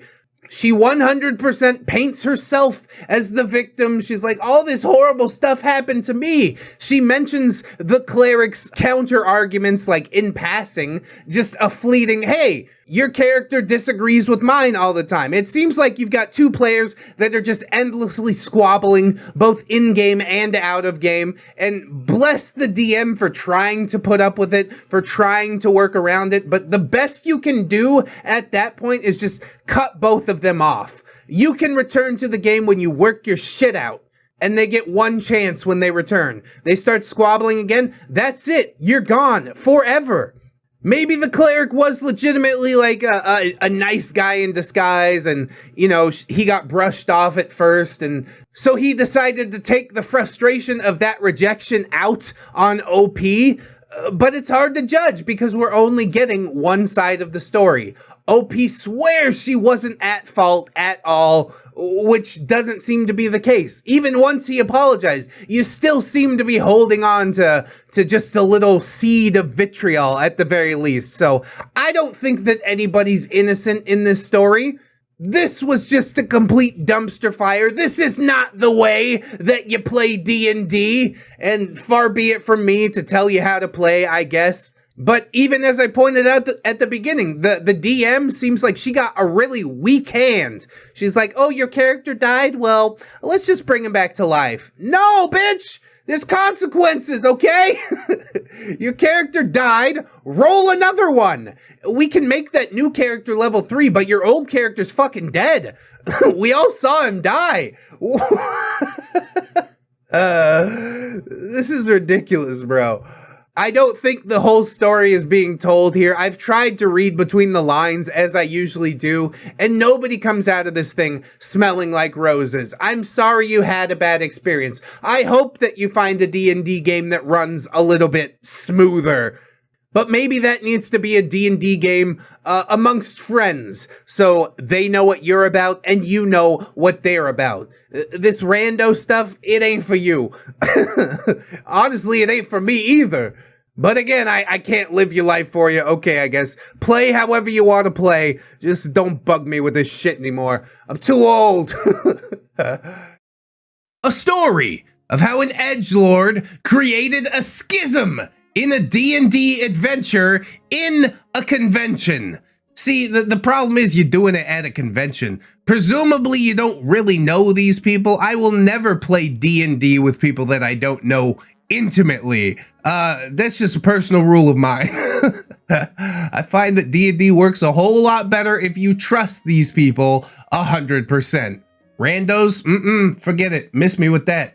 But anyways, my wife and I have been running D&D Adventurers League games in conventions for many years when we lived in Utah, USA. As a result, we always got invited to Comic-Con, FanX, Anime Bonsai, SaltCon, Gaming Con, etc. to run adventures and grow the popularity. The popularity of yourself or the adventure?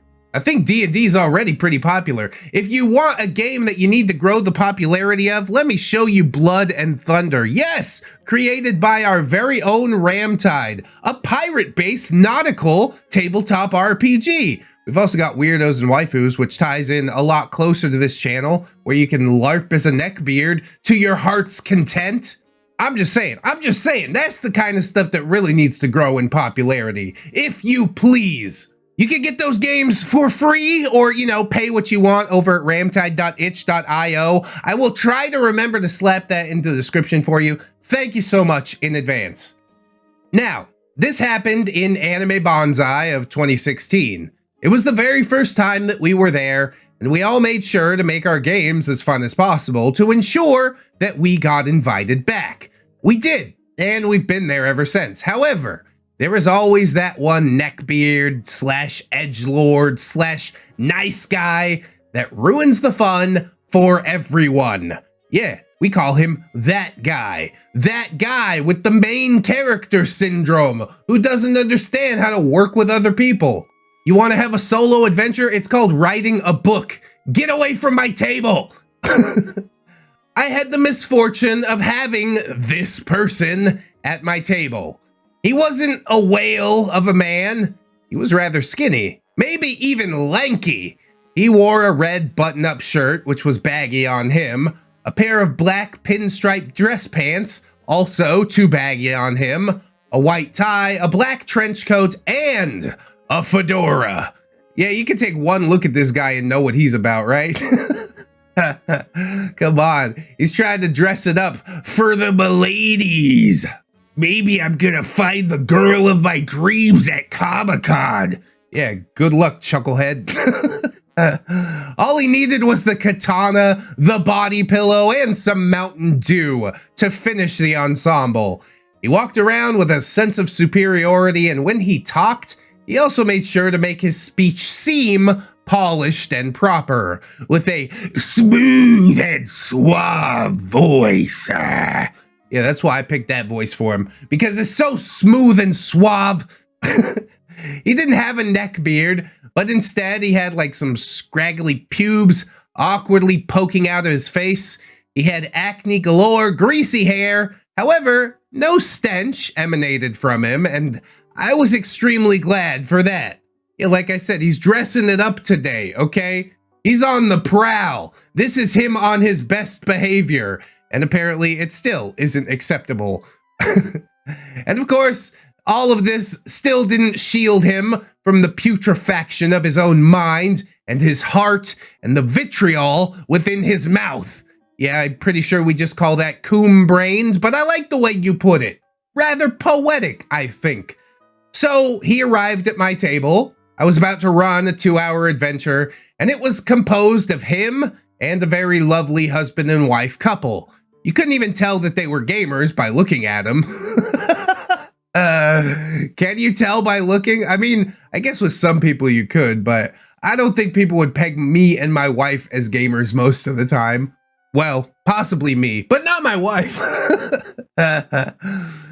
They seemed very out of place. They look like the stereotypical upper middle class white couple. Think of the blonde Chad and Stacy. But they were very well versed in nerd culture. My wife and I are still very good friends with them. Don't judge a book by its cover, that's all I'm saying. Unless they're a neckbeard, then definitely judge that guy by his cover. So the game began, and the edgelord constantly tried to derail the adventure with trying to hurt every NPC that had female genitalia. I told him to stop because he was making the others uncomfortable. He stopped, and then just spoke softly while glaring at me. He tried to intimidate me, but I wasn't shaken by it. Yeah, you want to do this? I don't think you know what you're getting into. If you want to step outside, just let me know. I'm only equipped with these hands, but they each do a 1d10. In the middle of the adventure, while in a desert caravan, a sandstorm hit and knocked their cargo aside. Everyone managed to pick up and gather the contents of the wagons, except for Neckbeard. He just sat and did nothing. You realize this doesn't require any actual work, right? It's all theater of the mind. Why would you not help your party out? The NPCs asked and pleaded for his help, and he did nothing. The couple asked several times, and again, he did nothing. He just sat, looked at everyone working, and just insulted them for being saps and fools, while wearing that smug smile of his. Yeah, this ties right into what I said, right? D&D with strangers, you never know what you're gonna get. You might have a bad time. Needless to say, no one liked him. In his insults, he said something that set husband off, so bad that he had to leave the table. His wife decided to stay behind to finish stuff. No, back your husband up. This adventure's over, okay? And of course, only a short while later, the adventure ended, and I divided the XP, treasure, and everyone went their own separate ways. I then went to check on husband and asked if he was okay. He said he was getting there. He also said that he was close to punching the edgelord's face in. Go ahead, do it. Talk is cheap. The wife was sad that things had come to this point and said she didn't want to end the game because their characters needed the XP to get to the next tier. She later mentioned that after her husband left, edgelord gave her creepy looks. She wasn't the only woman to make such a claim.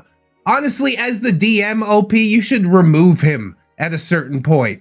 He's not there for the right reasons. It's time to make the table more comfortable for everybody else who shows up, right? My wife was also ready to punch this dude when he was acting like a total creep at a table full of women and teenage girls. Again, get him out. Put the boots to him, medium style. After I finished talking to the couple and went back to the table to pick up my stuff, one of my coordinators came to me and told me that edgelord had made a formal complaint against me. Yeah, the road to hell is paved with good intentions. You're like, maybe he's gonna do better if I just let him sit at the table longer. Get him out! It's over! For having a hostile table and for treating him horribly. He also managed to throw in some slurs, I'm Latino, while he was at it. The coordinators were on my side, however, and we figuratively wiped our asses with that complaint. After that adventure, he was banned from the D&D section, effective immediately, as he had also pulled similar stunts at other tables. So, in the end, I have my fun with his dwarven trickster cleric. I often make him an antagonist in the adventures that I run, and I get pleasure every time that he is killed. I mean, that's one way to take care of it, isn't it? Epilogue. I pressed my coordinator for the exact language that Edgelord used. He called me a specific slur for Latino people and a parasite in this country, and said something about me needing to speak good English. Yeah, me speak English good. Why use many word when few word do trick? Now, why did I not immediately end the adventure? Ah, see? We are in the same boat, aren't we, OP? I tried to end it, but the wife wanted to keep going. It was the final adventure for the day, and they had an adventure the next morning, and they needed to be level 5 to participate in that adventure. Whatever, man. Fudge the sheet. Yeah, I'm level 5. Who cares? I guess I'm not a D&D purist like most people. I don't care how much I want level 5. I'm not going to sit here and tolerate this for the next few hours. I'm 32 years old. I've been in the US for 21 years, and my English is flawless. I pride myself on that, and my prideful nature makes it so I speak English as perfectly as possible. Yes, I am petty. Not like Larry David petty, but still. So does this Neckbeard edgelord count as sort of like a Karen as well? Because he went to report you to your supervisors or whatever? It seems so ridiculous that he would think that that would have any effect. I can understand if it's a whole table complaining about somebody who's running a game, but one person, they're like, yeah, had a bad time. It's like, well, everybody that sits at your table seems to have a bad time because of you. So maybe the person running the game's not the problem. Maybe you are the problem. I understand you paid to get into this convention and whatnot, but honestly, we hope not to see you again. Security, this is this guy's face. If we see him in here, we gotta get him out for the comfort and safety of all of our guests. He's too coon-brained to operate around other human beings. Maybe we need to set him up with a glory hole mimic. That's the only way to really truly solve this for good, isn't it? A rather good story, I do think. I would have liked to see a bigger punishment than that, but honestly, excluding him from the thing that he so enjoys is probably punishment enough, right? We don't have to put him up against the wall, right? We did that part for fun. Anyways, that was a rather short one, so we're gonna get into some other stories, and I hope you join me over there. DMPC has Holy Avenger at level 2. We kill him and take it for ourselves. Then the DM quits. Oh, looks like your self-insert isn't working out how you thought it was gonna work out, huh? Well, that's a shame. Oh, that's too bad. At level 2, I love it. Horror from all sides that culminates in everybody losing. In our first session, we almost TPK from goblins. At the end of that session, we level up and arrive at the town where a paladin NPC joins us. The DM says, I'll help you out since it looks like you're having a rough time. Oh, thank you so much. Our next mission is to infiltrate a zombie bandit hideout under an abandoned mansion. At first, it looks like another near TPK with the bandits hitting pretty hard, but then the DMPC pulls out his holy sword and smites everything in sight. Out of character, I know that this is the Holy Avenger. I have to talk about how OP this is for a level 2, and the DM says, Well, do you not want the help? As expected, the DMPC Paladin shines every fight, and we just kind of feel like the backup dancers. Really, if you're trying to put on a show like this, run your adventure like this, then just write a book, man. You can have your hero do all the amazing things, and you don't need a captive audience to do it. Put it on Amazon, 99 cents, hell, make it free. Nobody's gonna read it, but maybe if you write it, you'll cut out these sorts of shenanigans.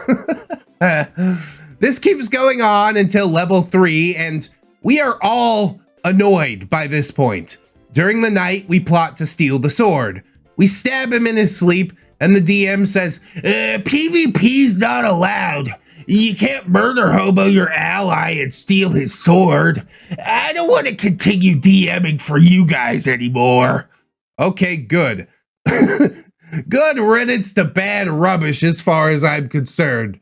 Now you got time to slot in another game with an actually decent DM. Do you think this DM actually had like some amazing tricks up his sleeve? Was he gonna throw a story at you that you could have never possibly conceived of? No, everything is cookie cutter. He's coloring completely inside the lines and basically just trying to play the hero and make everybody else watch. I think probably you needed like a better reason to kill him in character. Maybe you could have been a bit more sneaky about it than just like ganking him in his sleep, you know what I'm saying? But at the end of the day, yeah, what are you doing? You're the DM. You don't need a player character. We don't need the help. Thanks, but no thanks. You're there to roll the dice. You're there to just make a bunch of stuff up so our adventure can go on. Power goblin spotted and promptly killed. With good reason. Another short post, so let's keep rolling on into the next one. DM brought players' actual dead brother into the game as a ghost. Oh my god, dude. This is heinous. Already, in the title, I am horrified that somebody would take it to this extent. Are you kidding me? You really thought that that was okay? Ugh. This happened a few years ago in high school. A senior of mine asked if I wanted to play D&D, and I said yes. It was me and 5 other guys at the table, including the DM. The DM was not the most, socially mature person. He often tried to appear smarter and had an attitude of, we're better than everyone else because we play D&D, to the point where it became really cringy at times. I mean, what does playing D&D make you better at? I guess imagination or something. I could make the argument that there is some merit to playing D&D, but when you make it such a big deal, it makes me think that that's really all you have in your life, and that's pretty sad. Anyways, this DM really hated us making jokes or doing any type of goofy stuff at the table. Oh, it's a serious big boy game. Edge Max Death Grind right here. To him, D&D was the best way to tell and experience stories, at least according to himself. To his credit, he did come up with a really big world with a lot of different stories, and most of them were really anime-ish, but still enjoyable for the rest of them. Yeah! And then Inuyasha showed up. Oh, great. Okay. I want to change the world. Well, I think I'm done. My character had a brain hemorrhage and died. Don't call me, I'll call you. One of the guys at our table, John, had to leave the game for a few months. His big brother had passed away in a car accident whom he was really close with. We kept in touch with him though and offered any support that we could. After 2 months, he started coming back to school. The DM decided to continue our old campaign, with most of the focus being on John's character and him getting the spotlight, though none of us really minded that. Yeah, on the surface, it seems like a nice gesture. He's in a bad place right now. Why not let him be the hero for a little bit, right? Well, in the second session, the DM had us explore ruins, where John's character's ancestors used to live. See where this is going, right? We then met a ghost who looked exactly like John's brother and had the same name, and even told us about how much he loved his family and his little brother. God, dude. This is heavy cringe. How did you think that this was okay? Oh! John left the table without saying anything, and the rest of us didn't even know what to say. The DM didn't know John's brother. He had never met him, but somehow he thought it was a good idea to include him 2 months after his death. Oh, God. I mean, I can see how it's done with the best intentions, especially from somebody who is emotionally stunted, as OP said, but God damn, dude. Are you not entertained? Are you not entertained? Are you not entertained? This is just so... It's the worst idea ever. We all apologized to John and asked the DM to apologize, but he couldn't see what he had done wrong. He later sent a message to John saying how he was thinking this would help provide him closure. Oh yes, role-playing my dead brother, 2 months dead brother, with some idiot that never met him. Are you kidding me? We all stopped playing after that, and I only recently started playing again on Discord. God, this DM is 100% lost in his own sauce, is he not? He's sitting there like, yeah, everybody said I'm wrong, but you shouldn't be booing me because I'm totally right. Like, you're the only one that thinks you're right about this, bro. Why would you take it to this extent? Can you not see? Just run it by a few impartial parties and see what they have to say about it. I'm shocked. Even from the title alone, I was shocked, but this is so heavy, dude. I tried to see it from the DM's point of view. I'm like, okay, maybe he is emotionally stunted and whatnot, but it's really not an excuse for doing something like this. Come on, this is like normal human stuff, right? Respect the dead, please and thank you. Oh, you know what? I'm gonna do one more story and then I'm gonna get out of here for the day. And I appreciate you guys for watching with me this far. Stealing the spotlight because I gave someone else the final kill. Oh yeah, everybody wants to be the superstar, ain't that right? Oh, I'm the biggest, baddest player of this imaginary game. Oh, are you? Are you really? Tell me all about it. I am very not interested. So this happened a week or so ago. We played a one-shot online with level 14 characters. We had agreed with the DM that optimization was fully on the table. I turned up with a Valor Bard that mostly supported our frontliners. The problem player was our Lockadin, Warlock / Paladin. Oh yeah, that's edgy right there. Lawful stupid with an Eldritch Blast. Come and get me! The whole point of his character was just fishing for critical hits and then using Eldritch Smite and Divine Smite to dish out huge damage. Yes, massively optimized.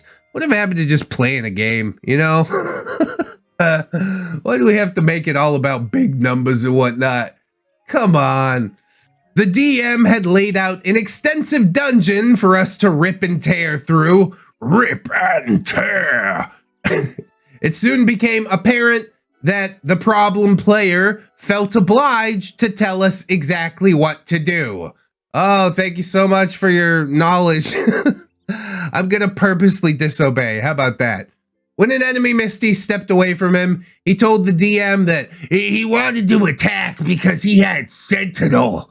After being told that he couldn't because it was a teleport and not a movement, he sneered at me. OP! Counterspell it! I told him that he wasn't gonna kill it next round anyways and that it wasn't worth it. All right. I thought you played a support character, but fine. Yeah, support character doesn't mean I have to lick your bum bum, all right? I added +2 to your damage roll. What else do you want from me? Here's the kicker. Once we arrived at the boss fight, some kind of devil, super original, he still hadn't really gotten to show off his smiting potential. Therefore, I teleported into the enemy's reach and used the help action on the paladin to attack the devil. Party demon, whoa! In addition to giving him inspiration, I then stepped back and described how I taunted the devil, only to drop my sword and held out my hands, stepping backwards, to provoke an opportunity attack whilst winking at the paladin. Are you picking up what I'm putting down? Oh, I get to make an attack? He rolled. Nat 20. The DM described how my risky play allowed the paladin to carve the fiend in two with the power of heaven and hell. Yeah, that's pretty legit. I like that as an ending. All right, pack it in. Let's all go home. I was overjoyed as I managed to do exactly what I wanted. Help others play their character as the epic hero that they imagined. Hell yeah, lean right into that problem player's power fantasy. It's admirable, OP, but I don't think it's making it any better. Does my sword carve through OP's character as well? The paladin asked. What the hell? You dick? No! Why? What? Then we're gonna initiate PK and just play or kill the entire party? Is that how this is gonna go? Some PvP for you? That's how you want it to end? Okay, always go out with a bang. I'm gonna let it happen. The DM looked confused. I was dumbfounded. No, why would it? The paladin sighed, and in character he grumbled at me, not to get in the way of his monster killing. What? What? Are you kidding me? I'm the reason that you were able to make that hit. Oh, what a douche.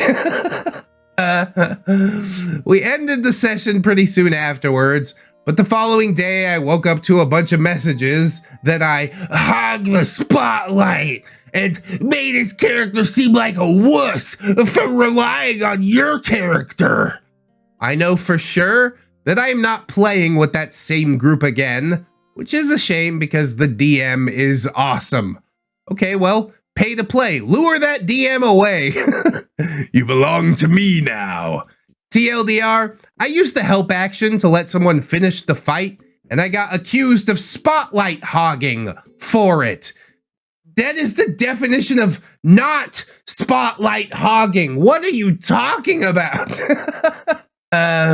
Your ego is just so out of control, like even in game. How is that possible? Is it really my fault that you rolled a character that relied on crits that didn't do a goddamn thing through the entire dungeon? And finally, at the end, I allow you to have your moment and you want to cut my character in half. I mean, I'm not one to participate in fisticuffs over a D&D game, but come on, bro. That is super ridiculous. I wouldn't come back to this group either. But I still think that you should try and lure that DM away in any way possible. If you guys would like to see more RPG horror stories, please do let me know in the comments. Neckbeard stories themselves not been getting the views that I would like lately, but maybe RPG horror stories like a new horizon for us. So I don't know. You let me know what you think. I'm looking forward to hearing about it. Always remember, friends, that you are loved, you are worthy, you definitely deserve it, and I shall see you in the next one. So until then, friends, bye-bye.